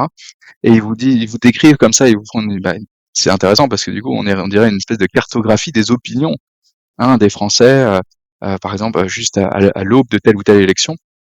Et d'ailleurs, c'est assez intéressant parce qu'un jour j'ai reçu un mail de je sais plus quoi, je sais plus quel grand institut de sondage sur justement ce type de sondage-là. Et donc j'ai répondu effectivement, donc c'est un formulaire en ligne très classique où on vous pose tout un tas de questions. Donc les premières questions, c'est en gros pour déterminer votre sensibilité politique. Et puis ensuite, il vous pose des questions. Qu'est-ce que vous pensez de ci, de ça? Est-ce que vous voteriez plutôt pour machin ou pour truc, etc. Et en fait, je trouvais ça intéressant parce qu'en répondant aux questions, je me disais mais comme, enfin la même chose que vous vous dites à chaque fois que vous répondez à un questionnaire, et je le sais que c'est le cas pour tout le monde, absolument tout le monde, toutes les personnes qui écoutent ce podcast, et Laurent et Antoine aussi, vous vous dites ah merde, qu'est-ce que je dois répondre à cette question en fait? Mais moi, elle me concerne pas exactement cette question. En fait, ma situation, c'est pas exactement ça. Donc du coup, je fais quoi? Je réponds, je suis sympa avec la personne qui a fait le sondage, et donc je réponds plutôt au milieu. Ou alors, au contraire, cette question ne me concerne pas, donc je réponds à l'extrême. Si en plus on m'a pas laissé la possibilité de dire je ne sais pas ou je sais pas quoi, je sais pas quoi répondre. Et ça, c'est un vrai problème, puisque finalement, on essaye de me pousser à répondre dans les cases, dans les questions qui ont été préécrites. C'est vraiment toujours le problème du quantitatif. C'est on va faire rentrer des choses complexes dans des cases qui simplifient. Typiquement, la question, pour finir sur cet exemple, la question sur la sensibilité politique. Admettons que je sois quelqu'un de gauche, par exemple. Eh ben peut-être que en réalité, ça dépend des sujets. Peut-être que sur certains sujets, j'ai plutôt des affinités avec les idées de gauche, et sur d'autres, plutôt des affinités avec des idées de droite. On est sur peut-être que ça peut changer aussi, peut-être que c'est pas parce que le lundi je pense quelque chose que le mardi je pense exactement la même chose, après une discussion, ou après un fait d'actualité, ou etc. Et donc on essaie de réduire des phénomènes psychologiques complexes à une photo, à un moment T, qui donne cette espèce de cartographie effectivement, qui est effectivement fiable, mais qui est pas une réponse absolue à tout. Ouais, c'est une réflexion qu'on peut avoir sur d'autres outils en du design, comme le persona, par exemple. Est-ce que le persona n'est pas trop réducteur? Bon, bref, ça serait un autre podcast. Probablement, je vais pas lancer un débat sur si on est dans le design, mais voilà, c'est une réflexion qu'on peut avoir plus généralement. Et pour revenir à la question, qu'est-ce que ne sont pas les KPI du design? Moi, je rajouterais aussi quelque chose, c'est le KPI n'est pas fixé. Ça, c'est très important parce qu'en fait, une fois qu'on a un KPI comme ça semble rigoureux, ça semble logique, ça fait peur. Du coup, on se dit, c'est un peu l'alpha et l'oméga. Et pour moi, ça, encore une fois, faut le bannir. Un KPI, il est évolutif. On peut aussi se tromper de KPI, puisque encore une fois, hein, dans les KPI, il y a vraiment une logique d'expérimentation. On expérimente, on va améliorer, etc. Et donc, bah, justement, il faut jamais s'arc-bouter à ça, parce que autrement on risque de ne pas voir le réel, pour revenir sur la discussion qu'on avait à l'instant. D'accord. Quand tu dis il n'est pas fixé, ça veut dire que sur le même KPI, on peut le faire évoluer, ou alors on élimine directement un KPI pour le remplacer par un autre, c'est quoi? C'est les deux, mon capitaine, en fait. Je pense que c'est les deux. Je vais donner un exemple justement pour revenir là-dessus et qu'on puisse un peu aussi avoir ça en tête.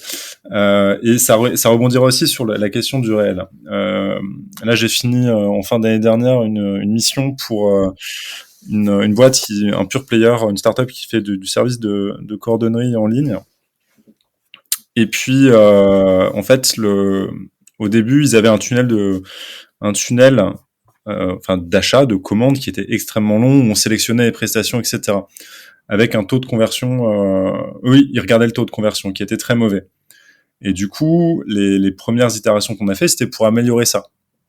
Pourquoi? Parce qu'en fait, on se concentrait sur ce KPI et sur ce contexte. Et en fait, donc c'est bien, on l'a amélioré, on a fait x3 ou 4, donc ça, techniquement, on a fait une excellente performance, mais le taux restait bas. Et en fait, ce qu'on s'est rendu compte, c'est que il y avait deux problèmes. Le premier, c'est qu'il fallait juste faire un bet, plutôt que de faire un truc ultra léché de tunnel de commande, il fallait faire juste un bet de vie. Tu prends tes photos, t'envoies, tu mets ton numéro de téléphone, on te répond. C'était aussi simple que ça. Donc c'était pas le problème était mal ciblé parce qu'on s'était concentré d'abord donc sur le problème du client. Tu vois, là c'est typiquement une réduction du réel. Et deuxièmement, ce qu'on s'était rendu compte aussi, c'était que eux, le KPI qu'ils suivaient, c'était le taux de conversion. Et en fait, ils en étaient mécontents parce qu'ils le trouvaient faible. Et c'est vrai que dans l'absolu, il était faible, mais en fait, sur leur marché, avec des itérations, nous, ce qu'on est venu finir par dire, c'est ok, le taux de conversion il est intéressant, mais en réalité, a priori, vous avez atteint un palier sur le taux de conversion. Ce qui va être vraiment intéressant derrière, c'est de regarder le taux de rétention des clients et ou la customer lifetime value. Donc, combien de fois un client qui est conquis, combien de temps il reste chez vous, combien de commandes il passe. Et ça, en fait, c'est quelque chose qu'ils suivaient pas. Donc, ils regardaient leurs dépenses à l'aune du taux de conversion et ils regardaient pas derrière la fidélisation du client. Donc là, typiquement, il y a à la fois une réduction du réel, comme on l'a dit, la carte n'est pas le territoire, et en même temps, il y avait un problème de KPI où la focale était pas complète en fait.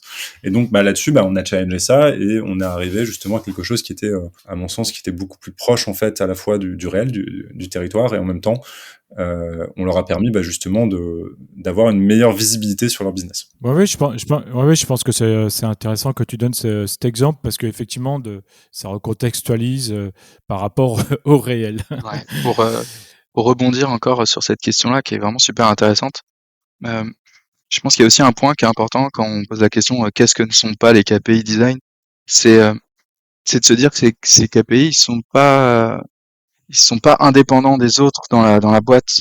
Hein, le design n'a pas ses KPI à lui tout seul. Hein, le pôle design ou le département design n'a pas ses KPI à lui. Et les autres départements ont leurs propres KPI. Dans le sens où finalement la boîte elle va toujours être drivée par des KPI de business. Hein, et finalement il va falloir qu'il y ait cette interdépendance entre les KPI que va fixer le business, tout comme tous les autres services de la boîte, que va fixer le design par rapport au KPI business. Et donc, il faut vraiment avoir cette logique de se dire, je vais pas fixer des KPI juste pour mon activité à moi, designer ou designer d'expérience utilisateur, mais je vais fixer des KPI de comment je contribue, finalement, comment mon activité, comment mon expertise contribue à la réussite de l'entreprise et donc aux KPI business qui sont encore une fois ceux qui vont chapeauter tous les autres. Et de ce point de vue-là, il y a on peut, on fait des choix du coup qui sont lourds de sens quand on essaie de mesurer ce qu'on fait dans notre métier. Et c'est une réflexion que je trouve très intéressante. Si par exemple je vais utiliser une échelle psychométrique comme la TrackDiff ou le SUS, comme disait tout à l'heure Antoine, pour mesurer l'expérience que je propose à mes utilisateurs, euh, je vais mesurer finalement l'impact du design sur mes utilisateurs, mais peut-être que j'occulte un petit peu la partie quelle est la contribution de cet impact-là dans la réussite business de l'entreprise, à moins que je considère que l'amélioration de l'expérience des utilisateurs euh, est de façon évidente corrélée avec la réussite du business. C'est un postulat tout à fait acceptable. Mais il y en a d'autres. Là, François Guerne, par exemple, dans une interview dernièrement, parlait d'un KPI qu'il avait créé, euh, qu'il a appelé la marge contributive du design. Et lui, justement, il était 100% dans cette posture radicale de dire, finalement, le design est au service de la réussite du business. Et donc, je vais m'attacher à trouver une mesure, donc cette marge contributive du design, qui permet d'évaluer euh, quelle a été la contribution du design dans la réussite business. Et c'est une réflexion qui est aussi très intéressante. Du coup, en tout cas, moi, je partagerais plutôt la posture de François, de dire que euh, qu'est-ce que ne sont pas ces KPI design, c'est ils ne sont pas totalement indépendants du reste et ils doivent être pensés en symbiose avec tous les autres KPI et notamment évidemment les KPI business. D'accord, ok.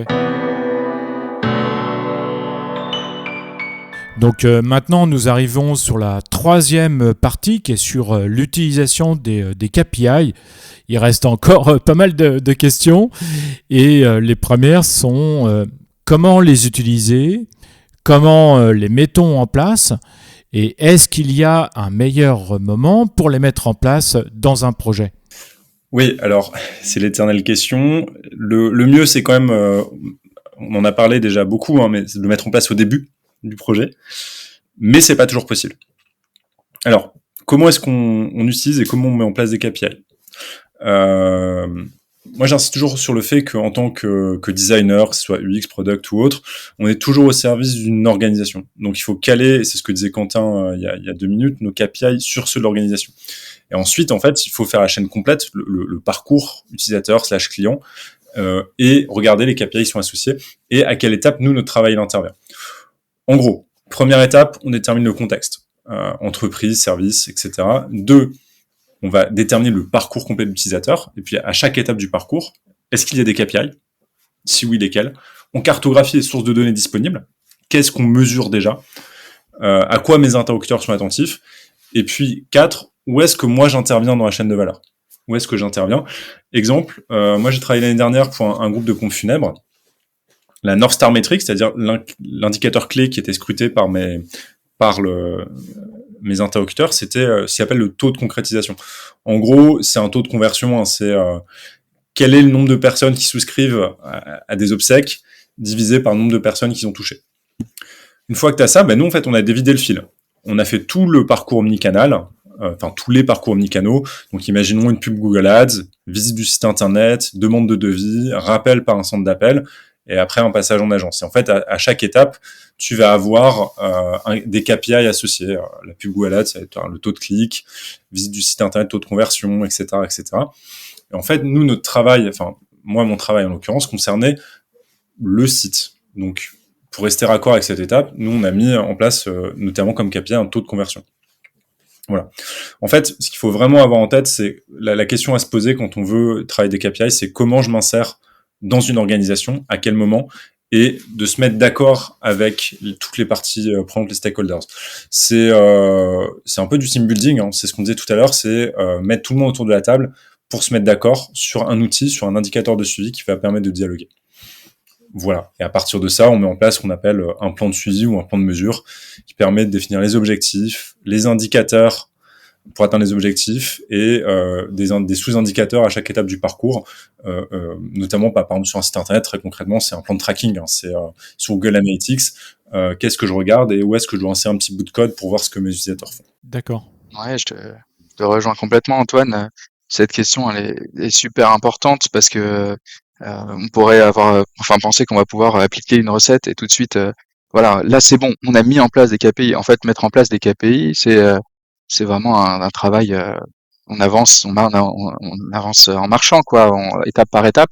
On va commencer par mettre par mesurer un premier KPI, on va essayer de voir effectivement si on arrive bien à le mesurer, s'il dit bien ce qu'on souhaite qu'il dise, et puis une fois qu'on l'a calé, qu'on l'a acté comme étant un bon KPI, peut-être pouvoir réfléchir à un deuxième, etc. Il faut vraiment voir ça, je pense, comme une démarche itérative et où on va avancer petit à petit.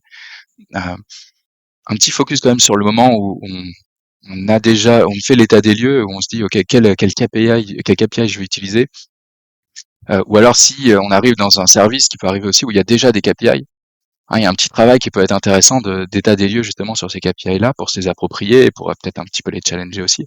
C'est se poser la question que se posent tous les journalistes dans leurs articles, hein, euh, quoi, où, qui, quand, combien, etc. Euh, donc ça peut être de se dire le quoi, quelle est la métrique déjà, la noter explicitement, qui l'a mise en place, qui est à l'origine de cette métrique, et puis aller à destination de qui, hein, puisque c'est un outil de communication, donc il faut bien noter ces deux qui-là. Ensuite, où, sur quel support la donnée est-elle récupérée? Est-ce que c'est Google Analytics ou est-ce que c'est un autre? Et sur quel support est-ce qu'elle est communiquée? Est-ce que c'est un tableau de bord dans Google Analytics ou est-ce que c'est des slides ou etc. C'est aussi des questions qu'on peut se poser. Est-ce que des données préexistent ou pas? Est-ce que et un autre camp, est-ce que cette métrique est pertinente si elle est mesurée plutôt à court terme, à moyen terme ou à long terme? Et puis combien aussi, on peut se poser la question, combien c'est du coup, quelle est sa valeur aujourd'hui à cette métrique? Et puis l'autre combien, c'est quelle est la valeur objective, quel est l'objectif qu'on se donne par rapport à cette valeur-là, et dans combien de temps? Euh, et voilà. Et puis il faut aussi se poser la question, est-ce que cet objectif est un seuil qu'il faut absolument atteindre, un seuil à dépasser, et quels sont les effets, les conséquences de ce seuil-là s'il est atteint? Tout ça, c'est tout un tas de questions qui permettent de faire un état des lieux sur un KPI ou à positionner, à créer un premier KPI quand on commence à faire ce travail. D'accord. Ensuite, il y a une question de Anna Frolova Benyales qui demandait si aujourd'hui il existe des KPI UX Research VS des KPI plus, on va dire, Product Design, ou des KPI UX B2C versus UX B2B, ou encore des KPI UX avec une vision interne versus une vision externe. Et puis enfin des KPI UX versus ROI. Alors c'est vrai que c'est une grande question, mais peut-être que la question principale, c'est peut-être est-ce que c'est aussi finement détaillé les KPI ou est-ce qu'on peut le faire? Comme tu le dis, en fait, il y a pas mal de choses dans cette question. Il y a déjà un problème de définition. Je pense qu'il est lié un peu au flou artistique qui entoure nos métiers. Par exemple, cette personne demande est-ce qu'il y a des KPI qui sont plus UX Research ou Product Design. Un Product Designer, ça fait de la research. Donc déjà de base, en fait, tu vois, là c'est un peu faussé un peu comme périmètre. En recherche, par exemple, tu vas avoir la recherche exploratoire. Donc et la recherche évaluative. Donc la recherche exploratoire, c'est en product ce qu'on appelle aussi discovery. Par définition, t'as pas de KPI puisque tu ne connais pas encore ton terrain et tu veux pas te mettre des œillères. Et c'est même important de pas en avoir parce que si t'en as, on revient sur ce que n'est pas le KPI qu'on disait avant. Tu risques d'avoir des énormes œillères et pas de voir ton terrain. En revanche, en recherche évaluative, donc typiquement c'est des tests, là tu vas en avoir. Voilà. Donc moi, de manière générale, je préfère qu'on parle de KPI de design, qu'on a déjà cité, hein, les comportementaux, les attitudinaux, et puis après, il suffit de taper. Si vous voulez des exemples de KPI, vous pouvez taper KPI design sur Internet ou KPI UX. Enfin bref, vous en aurez des tonnes. Donc, je vais pas m'amuser à refaire la liste ou une liste à la Prévert. Ça, vous pouvez facilement y accéder. Mais voilà. Et puis après, pareil, la question elle est trop large. En B2C, par exemple, est-ce que en fait, c'est pas la bonne focale d'analyse. Quand on parle KPI, il faut vraiment être très précis. Par exemple, en B2C, tu peux avoir du e-commerce comme une plateforme de service. Et en B2B, tu peux avoir exactement la même chose. Donc, ça n'a pas de sens, pour moi, de classifier un peu de cette manière-là. Il vaut mieux être très précis et analyser encore une fois le contexte de l'entreprise. Je te prends un exemple. Donc, je disais que je bosse en ce moment, enfin, on est en train de finaliser la mission pour une agglomération commune sur leur écosystème digital et notamment la refonte de cet écosystème. Bon, un des KPI qu'on va regarder, c'est le temps pour réaliser une tâche. Par exemple, pour un service de type association pour traiter une demande de subvention. Bon, Dans le e-commerce, tu vas avoir exactement le même KPI qui va être le temps, par exemple, pour passer une commande, tu vois. Bon, c'est le même KPI, mais c'est dans deux secteurs totalement différents et pour un usage totalement différent. Donc pour moi, ça n'a pas beaucoup de sens de faire ça. Pareil, le ROI, moi, le temps pour remplir une tâche, pour une agglomération, je peux te le convertir en gain d'euros sonnant et trébuchant. Je peux calculer à l'année combien on gagne de temps si on révise un process ou si on a un nouvel outil. Ce qu'on a fait d'ailleurs pour cette agglomération. On a estimé, alors j'ai plus exactement les chiffres en tête, mais en gros qu'il y avait un gain potentiel de jusqu'à 20, on va dire à peu près 20 points de productivité pour un service de 6 personnes. Enfin, pour un des services qui était de 6 personnes. Bon, tu vois là, je peux analyser en termes d'argent gagné. Mais là, c'est comme dirait Quentin, on va dire, c'est le narratif. Soit tu parles en termes d'argent gagné, soit tu te dis en termes de temps, c'est du temps que ces services pourraient être davantage dans le conseil auprès des usagers, des citoyens, tu vois. Donc voilà, pour moi, ça n'a pas beaucoup de sens de faire ces distinctions. Faut en revenir au contexte précis sur lequel on travaille. Je pense que c'est surtout ça, en fait, la clé.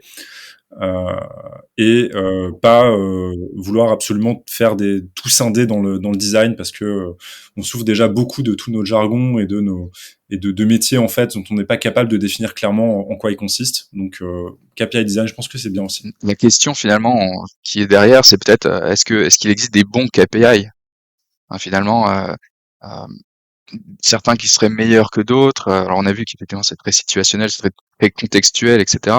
Il y a peut-être quand même quelques bonnes pratiques vis-à-vis d'un KPI qui peuvent essayer on peut se dire que certains KPI sont meilleurs que d'autres. En tout cas, on peut les, enfin, voir un peu du coup ce qu'ils mesurent. Par exemple, est-ce que le KPI mesure plutôt une situation plutôt qu'une personne?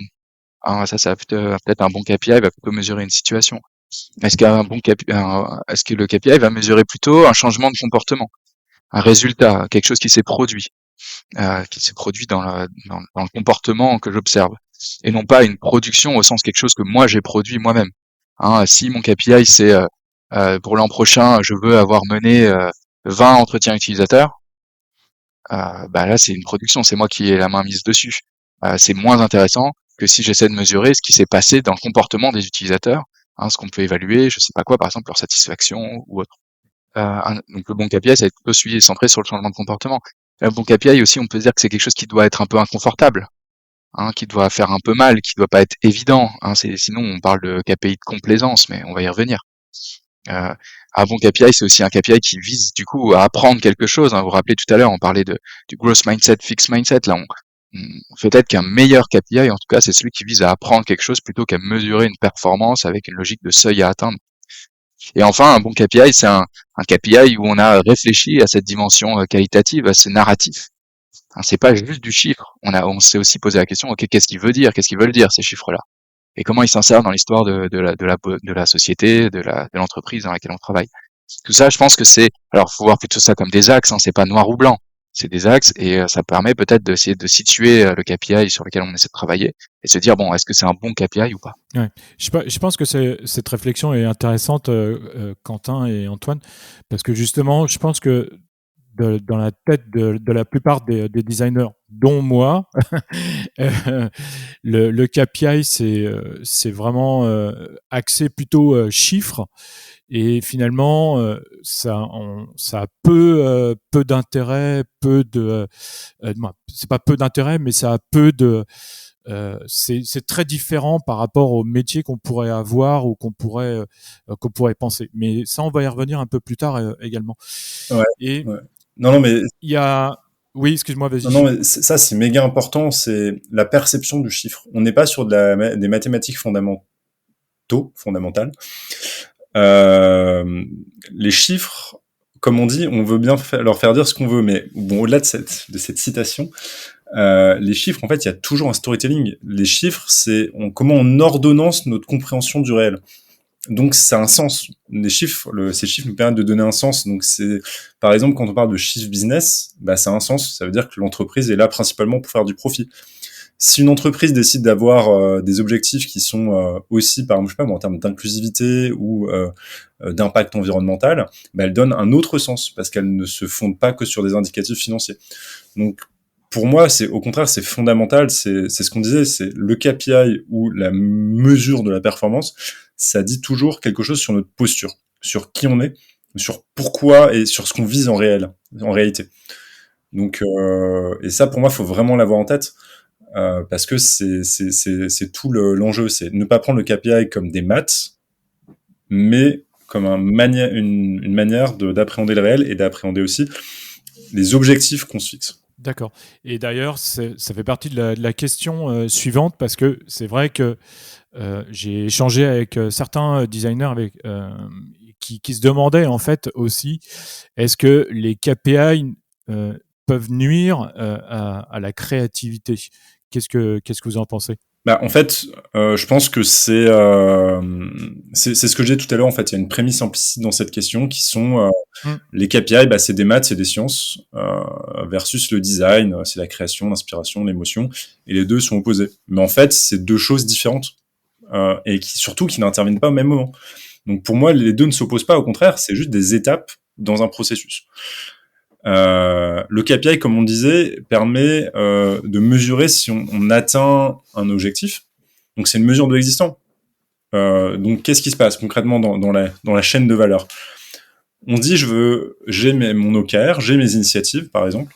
Mes initiatives, c'est de la création. Et après, sur cette création, je vais définir aussi des indicateurs qui vont me permettre, en fait, de savoir si j'atteins ou pas mon résultat. Donc, ouais, moi je pense que c'est un peu artificiel d'opposer les deux, dans le sens où en fait le temps des KPI n'est pas le temps de la créativité. Ça c'est la première chose. C'est deux temps différents. Et de deux, en fait, il y a aussi autre chose. C'est un implicite de la question. C'est quand on pense créativité, on pense toujours ex nihilo, genre un esprit créatif, ça invente et tout. C'est non, en fait, déjà on n'est pas des artistes, on est des designers. C'est deux choses différentes. On a toujours un cadre, un brief. De toute façon, on a toujours un brief dans ce qu'on fait. Et ça, notre mission se travaille à partir de ce brief. Bah, donc déjà, en fait, on n'est pas libre de ce qu'on fait, entre guillemets. Et de deux, le KPI permet juste de savoir si ce qu'on a créé fonctionne ou pas. Et de le corriger en conséquence. Donc voilà, pour répondre, pour moi, c'est deux temporalités qui sont différentes et ça s'oppose pas, au contraire, ça se complète. D'accord. Tu as peut-être un exemple, je sais pas, à nous donner, non? L'exemple de tout à l'heure sur les mauvais taux de conversion, là, je me dis, j'ai un problème. Je vais essayer de trouver une solution. Donc d'être créatif. Et encore une fois, moi, je le prends au sens d'un créateur designer, pas d'un artiste. Un designer, ça a son expérience, on en parlait tout à l'heure. Donc, je vais réfléchir à ça. Et là-dessus, je vais créer différentes maquettes, par exemple. Alors, je dis moi, je crée pas de maquettes, en l'occurrence, dans mon métier, mais je travaille avec les designers qui les créent, et donc, on va créer différentes choses. Et après, on va mesurer ces créations, on va les tester. Mais le moment du test n'est pas celui de la création, n'est pas celui de la réflexion, de la créativité, en fait. Donc typiquement, si on prend le travail d'un product designer, donc product designer, il a d'abord un brief, une mission, il va créer ses maquettes ou ce qu'il va créer, et après il va le mesurer. Bah, on a 3 temporalités différentes, et ces temporalités, en fait, elles se combinent. Je sais pas si ça répond. Si, tout à fait, si. Je trouve que c'est même peut-être une vision un peu réduite de ce qu'est la créativité, parce que la créativité, c'est pas que de la création, euh, je sais pas artistique, mais je veux dire graphique ou autre. Il y a de la créativité dans tous les domaines.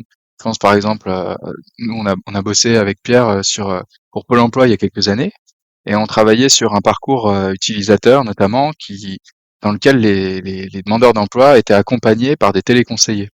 Donc effectivement, il le faisait. Donc c'était pas le demandeur d'emploi qui complétait lui-même le parcours, qui suivait le parcours, mais c'était le téléconseiller qui le faisait pour le demandeur d'emploi en étant au téléphone avec le demandeur d'emploi et qui retranscrivait.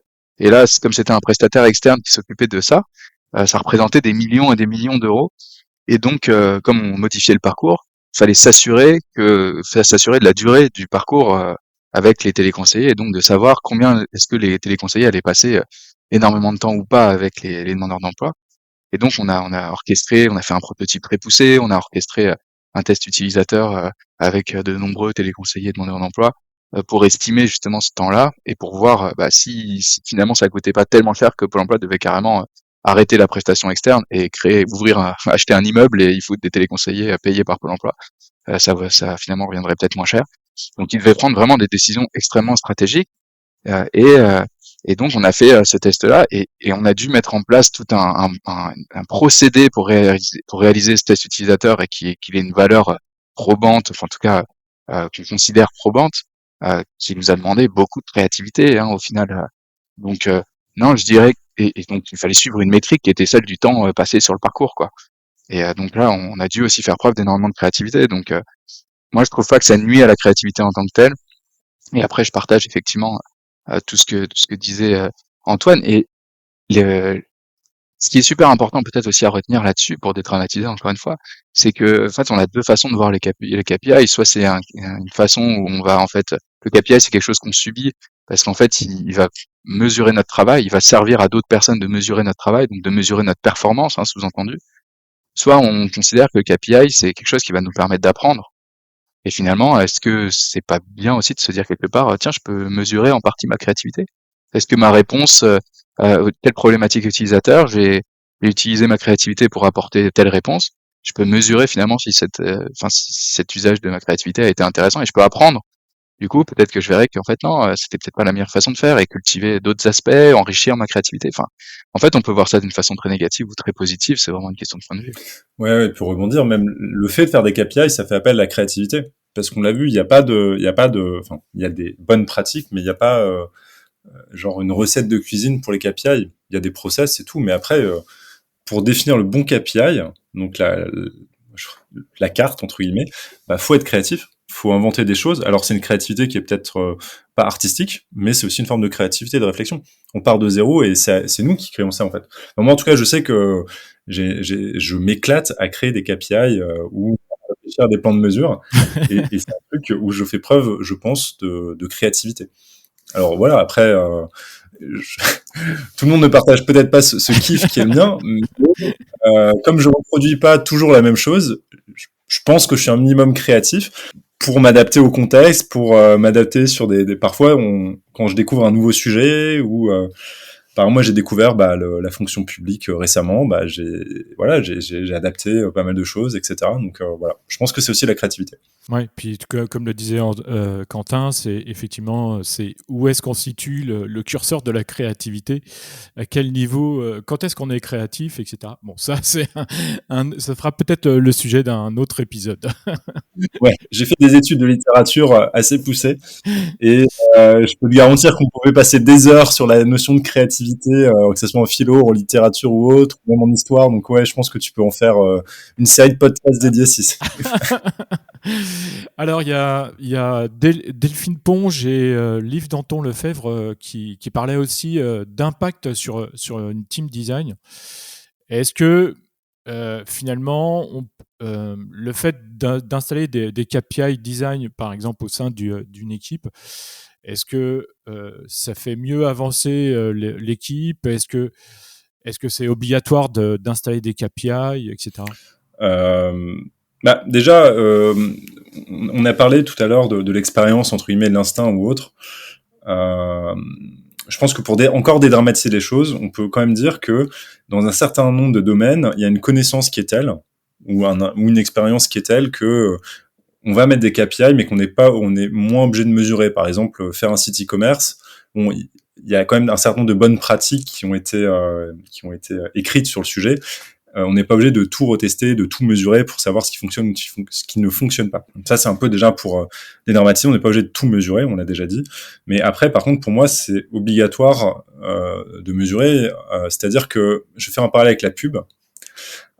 Vous avez un des fondateurs de cette discipline qui s'appelle Wanamaker qui disait « Je sais que la moitié des sommes que je dépense en publicité est en pure perte, mais je ne sais pas de quelle moitié il s'agit. » Bon, on peut appliquer la même chose au design. Hein. Si je fais juste des choses et que je ne cherche pas à savoir si ça fonctionne, il y a des choses qui vont fonctionner, mais je ne saurai jamais lesquelles. Donc oui, pour moi, on avance mieux, et puis deux, encore une fois, c'est une logique d'apprentissage, on apprend ce qui fonctionne, et ça nous permet de gagner aussi du temps pour la suite, puisque on va pas être obligé de tout retester pour savoir ce qui fonctionne. Voilà. D'accord, ok. Il y a une question qui est intéressante, Antoine et Quentin, c'est est-ce qu'il existe finalement des pièges ou des dérives avec les KPI? Il y a, ouais, il y a plusieurs pièges. et dérive effectivement sur les KPI. Je pense que ces mots sont pas du tout trop forts, hein, c'est la réalité. Je sais que toi aussi, Antoine, tu as plein de choses à dire. Je vais essayer du coup d'être assez bref dans ma réponse. On va peut-être faire ça plutôt comme un échange. Déjà, pour moi, un des premiers gros pièges, c'est les pièges du langage habituel, hein, finalement, puisque finalement le KPI c'est un langage commun. Euh, il y a euh, finalement la dérive possible, c'est celui que ce langage devienne trop jargonneux, trop de langage de l'entre-soi, et qu'on perde un peu de vue l'essentiel et puis le quotidien, etc. Par exemple, moi je vois dans certains métiers, par exemple les métiers du juridique, hein, les métiers, les avocats, les juristes, etc., qui ont ou même pourquoi pas les comptables aussi dans leur style, ont un langage qui est extrêmement jargonneux. Hein. Si vous n'êtes pas expert du domaine ou très intéressé par le domaine, vous allez louper en gros la moitié des mots. Et ça peut être d'ailleurs très frustrant. Et ça crée d'ailleurs un gap, hein, entre du coup les personnes qui connaissent ce langage-là et celles qui le connaissent pas, une forme peut-être un peu d'élitisme, mais qui est pas que dans ces métiers-là. On voit aussi dans les métiers du produit. Moi, je suis toujours assez choqué de voir quand on regarde des conférences dans le monde du produit avec des product designers, product managers, etc., où ils vont utiliser un jargon extrêmement poussé, euh, qui est tellement poussé finalement que pour moi il est exclusif dans le sens où, enfin il exclut, excluant plutôt, il exclut les autres. Si vous n'êtes pas passionné vous-même par le produit, si vous n'avez pas passé du temps déjà à vous intéresser au sujet, enfin ça crée une barrière quoi. Et ça je trouve ça dommage d'arriver à ce niveau-là. Et pour moi d'ailleurs c'est un signe quand on arrive sur trop de jargon, c'est un signe qu'on est dans quelque chose qui devient un petit peu nocif. On est dans de l'entre-soi. Et puis on reste entre nous. On n'est pas inclusif par rapport aux autres. On n'essaie pas d'accueillir l'autre, le débutant ou celui qui aurait d'autres connaissances de base du métier. Donc ça, je pense que c'est un premier risque. Je pense qu'il faut que le KPI, il parle à tout le monde. Encore une fois, il parle à toute l'entreprise. Et donc les KPI du designer doivent parler aussi à tout le monde. Et donc il faut éviter ce piège-là. C'est peut-être déjà un premier piège. Ouais, tout à fait. Sauf si bientôt on veut embaucher des avocats pour nous traduire, enfin l'équivalent de traducteurs, on va embaucher des gens pour traduire ce que les product designers racontent. Non mais moi-même, ça m'arrive souvent d'utiliser beaucoup de franglais, donc je me tacle aussi gentiment au passage. Je pense qu'il y a un autre piège à éviter. On en a un peu parlé en sous-texte tout à l'heure, c'est les KPI de complaisance. Par exemple, pour un de mes clients, un grand du e-commerce que je ne citerai pas, un de mes anciens clients, un des designers m'a dit que son équipe comptabilisait le nombre d'interviews réalisées. Quand on parlait des bonnes pratiques tout à l'heure, on disait on mesure un résultat. Là, pour moi, typiquement, le nombre d'interviews réalisées, ça, c'est un KPI de complaisance que les Anglais aiment bien appeler aussi vanity metric. Parce que ça sert en fait à se justifier, ça sert à se faire plaisir, à justifier son métier. Mais finalement, ça ne dit rien en réalité de mon travail réel. Donc ça, pour moi, un gros piège, voilà, c'est ça. Faut, comme disait tout à l'heure Quentin, faut qu'un KPI ça fasse mal, voilà. Je dirais que quand on utilise des KPI, il faut être un peu sadomasochiste, mais c'est encore une fois dans une logique d'amélioration. Comme on dit, c'est pour votre bien, voilà. Ça donne du plaisir. Oui, c'est ça qui est intéressant, c'est que finalement, comme on a tendance à penser qu'un KPI, ça va permettre de justifier notre performance, eh ben, on a tendance qui est derrière, mais qui est humaine et qui est normale. Et si vous, en écoutant ça, vous vous rendez compte que vous avez des KPI qui sont de cet ordre-là, c'est OK. On en a tous. Il faut à un moment donné se rassurer. Il faut à un moment donné aussi, si on a un manager très autoritaire qui nous demande de justifier notre salaire, eh ben, il faut réussir à se blinder. Et donc, pourquoi pas, s'il est euh, assez bête pour être OK sur ce genre de métrique-là, et ben c'est OK, c'est très bien, OK, bah, comme ça on justifie facilement son salaire et au moins c'est plus une question. Au moins on passe plus d'énergie, on met plus de temps de cerveau sur ces questions-là de est-ce que je vais garder mon poste, est-ce que je fais bien mon travail ou etc. Et on peut mettre du coup notre énergie sur d'autres choses comme par exemple comment je fais pour mieux apprendre de mes utilisateurs, comment je fais pour mieux apprendre de ma façon de fonctionner, de ma façon de collaborer, de ma façon de communiquer avec les autres équipes, etc. La logique derrière doit être toujours celle de l'apprentissage. Et si ces KPI de complaisance enfin, sont toujours facilement atteints parce qu'on a effectivement une grosse maîtrise, quand c'est nous qui sommes à la production, et donc du coup, bah, dans ce cas-là, ok, enfin, on n'apprend rien, ils sont juste là pour faire joli, quoi. Mais parfois, il en faut. Dans certaines situations, peut-être dans vos contextes professionnels, il faut ce type de KPI, c'est bien de les utiliser, Simplement, ayons conscience que ce sont des KPI de complaisance et n'hésitons pas peut-être à en rajouter aussi un ou deux qu'on ne communique peut-être pas avec le fameux manager autoritaire et qu'on garde pour soi, mais qui vont être des KPI qui vont faire un petit peu plus mal, qui vont porter sur des choses un peu plus challengeantes. Ouais, et puis après, encore une fois, bon, est-ce que ça vaut le coup de s'attarder dessus? Mais encore une fois, le KPI n'est pas le réel. Voilà, c'est important, faut le redire. Et parfois, avoir des mauvais résultats, bah, c'est pas grave parce qu'on apprend. Parce que aussi de ça peuvent naître de nouvelles idées, etc. Et que ça, c'est un processus pour le coup de création, et que ce processus de création peut être processisé, mais que jusqu'à un certain point. Voilà, il faut aussi laisser de la place au cerveau et à la créativité de s'exprimer. Une autre question qui est sous-jacente peut-être à cette histoire des pièges à éviter, des dérives des KPI, c'est c'est la question qui est en filigrane peut-être derrière, c'est qu'est-ce que ce KPI il dit de moi, hein, moi en tant que personne qui ai posé ce KPI, et finalement c'est peut-être les plus gros pièges à éviter avec les KPI, c'est celui de ne pas maîtriser cet aspect-là et de le subir encore une fois. Lorsqu'on est à la manette d'un KPI, on a l'occasion de donner une image de nous. Hein, cette image, ça peut être celle de quelqu'un effectivement qui est dans une logique d'apprentissage ou dans une logique de performance. J'y reviens pas, on en a parlé. Mais cette logique-là, elle est déjà intéressante parce que finalement, si je suis dans une logique de performance, ça veut dire que je dois prouver ma valeur. Ça veut dire que ma relation avec mon interlocuteur, avec la personne avec qui je vais communiquer ce KPI, elle est asymétrique. Hein, il me demande des choses et il me demande des choses et moi j'exécute, je subis. Et au contraire, si je suis dans l'apprentissage, on a une relation avec l'interlocuteur qui va être plus respectueuse, hein, qui va être une relation plutôt de collaboration. On peut aussi, dans ce que le KPI va dire de moi, ça va être aussi, est-ce que je fais que compter ou est-ce que je lead? Est-ce que j'inspire? Est-ce que je chiffre? Et donc là, c'est le côté narratif. Est-ce que je mets du narratif dans mon KPI et je maîtrise ce narratif-là et l'histoire qu'il raconte? Il y a aussi le côté, on l'a évoqué avec les KPI de complaisance, est-ce que je suis sincère par rapport à ce que je cherche à mesurer ou est-ce que je manipule entre guillemets, c'est-à-dire que j'essaie de me montrer sous mon meilleur jour, hein, avec ce KPI de complaisance? Est-ce que ça peut être aussi j'ai conscience de ce que je fais, hein, je pose mon KPI qui est mon mandat. Par exemple, tout à l'heure Antoine parlait d'un KPI lié à l'inclusivité, l'accessibilité ou l'éco-conception, par exemple. Finalement, si je décide moi en tant que designer que mon KPI il va être lié à ces questions-là, c'est mon propre mandat. J'attends pas qu'on me donne la responsabilité de l'accessibilité pour en faire. Je décide que mes prototypes doivent être accessibles ou doivent respecter telle ou telle bonne pratique d'accessibilité, ou etc. Et voilà. Et donc je maîtrise finalement l'image que je donne. Mon KPI reflète ma conception de mon métier et non pas je subis finalement la façon de faire d'un autre et je subis l'image que je donne. Donc c'est aussi toute cette question-là qu'il y a derrière le KPI. Et je pense qu'une des dérives, c'est effectivement de se dire, enfin de ne pas se poser ces questions-là et du coup d'oublier que au travers de d'un KPI, un KPI c'est quasiment, le terme est trop fort, mais c'est quasiment un geste militant quelque part. Donc prenons cette question à cœur, nous designers, une chose après l'autre. Hein, on n'est pas obligé d'avoir 40 KPI dès le début, on peut déjà commencer par un qui nous semble légitime, intéressant, et on peut essayer de commencer à réfléchir dessus, à réfléchir à ce qu'il raconte déjà dans le contexte de l'entreprise, puis ce qu'il raconte de nous, hein, de la place du design dans l'entreprise et de nous ce qu'on veut en faire de ce design-là.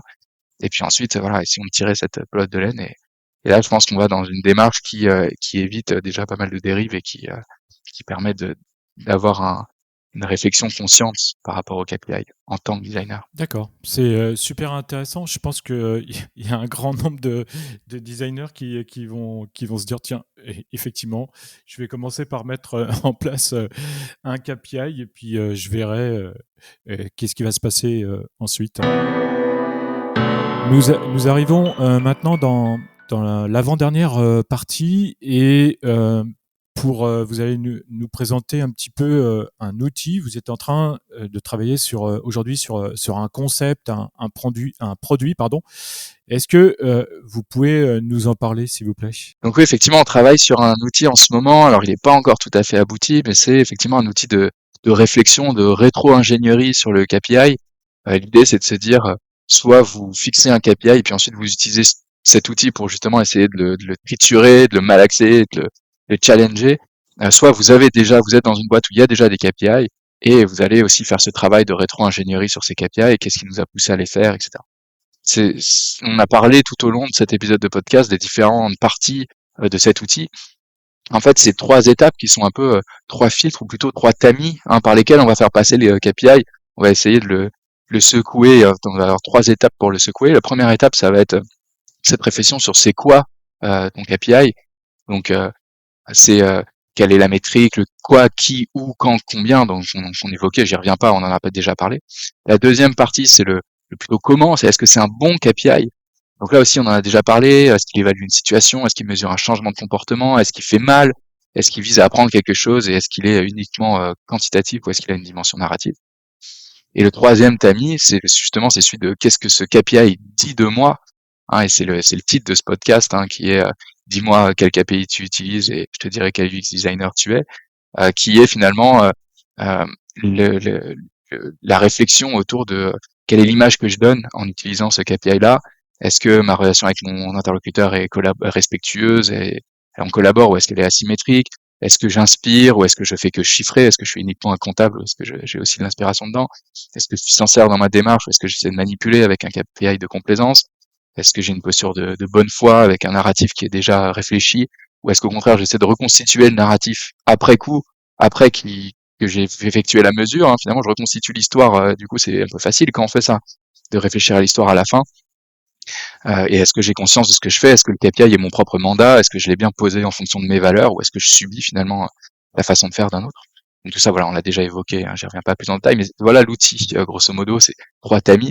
On s'est basé sur les 3 cercles du why de Simon Sinek, avec le what, le how et le why.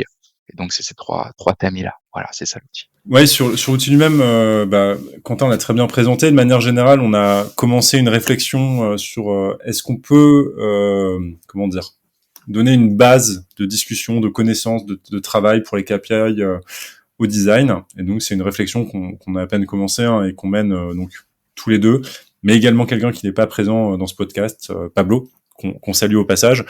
Et voilà, donc s'il y a des gens qui veulent... Salut! Salut Pablo.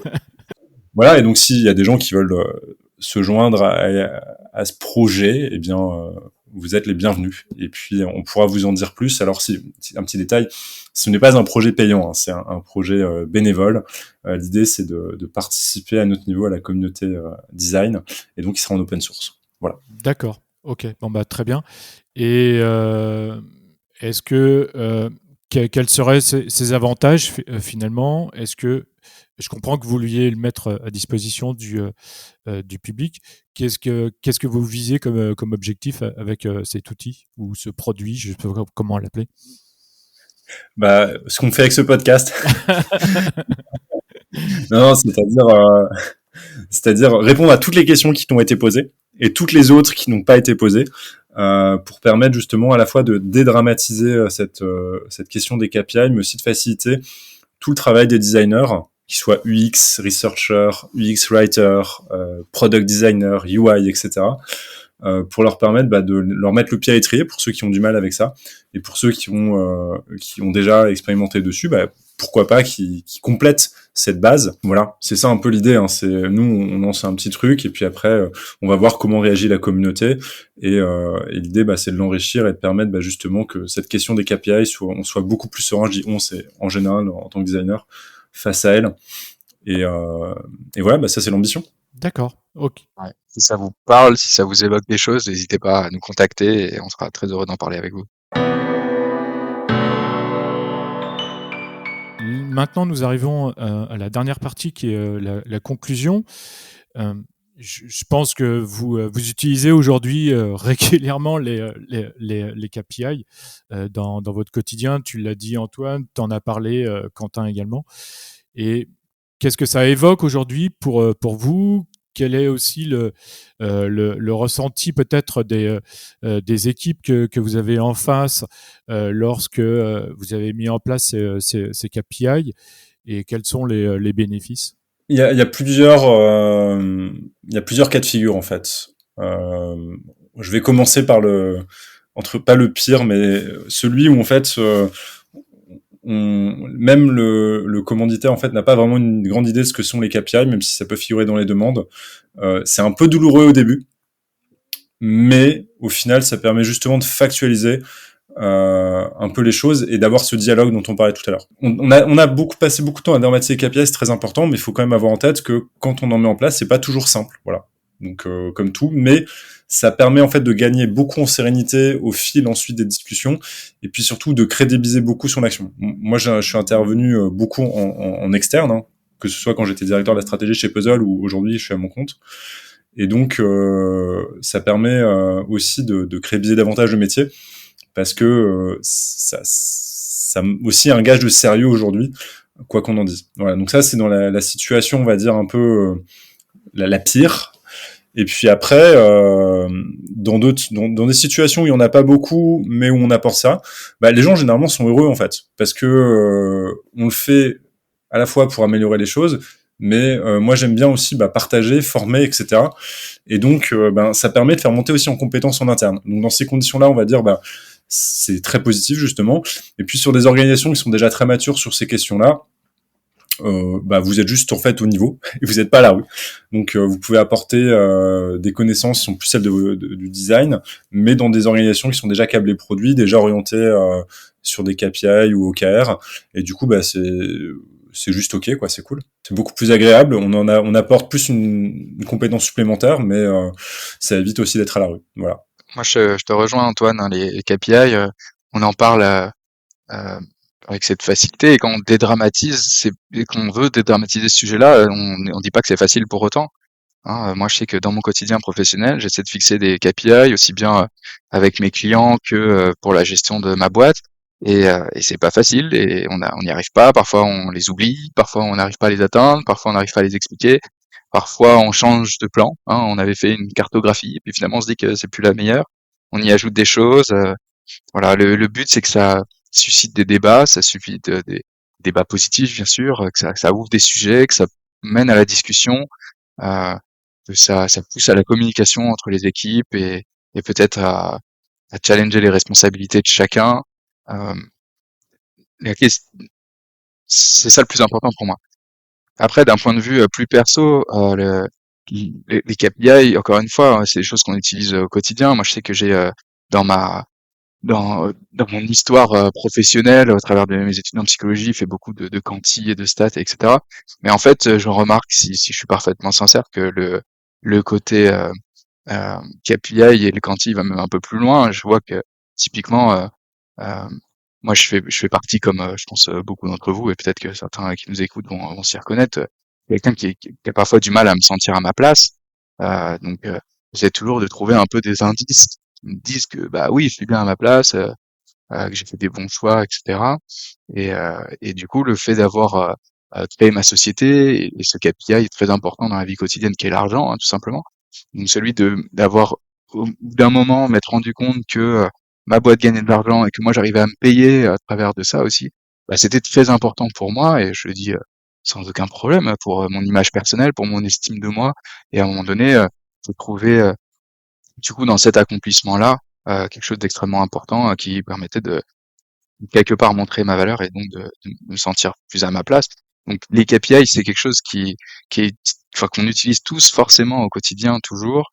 Si on est parfaitement sincère avec soi-même, je pense qu'on peut identifier tout un tas de domaines dans lesquels on utilise ces mesures chiffrées pour évaluer des choses qui nous tiennent à cœur.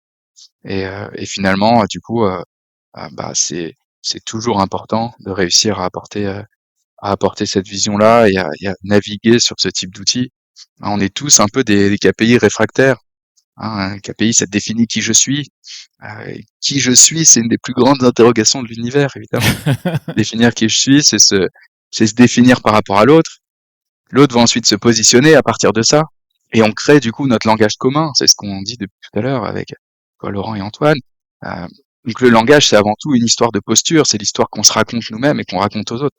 Et donc, il y a toujours cette question du narratif, et le KPI étant une tentative imparfaite d'objectivation, c'est aussi un exercice impossible quelque part, puisqu'il y a forcément du subjectif dedans, il y a forcément une histoire qui va avec. Et le KPI, ça réduit le réel, mais le réel, il est là tout autour de nous, et soit on le réfléchit en amont, soit on prend un moment, on fait un pas de recul et on essaie de le regarder en face, soit on le fait pas.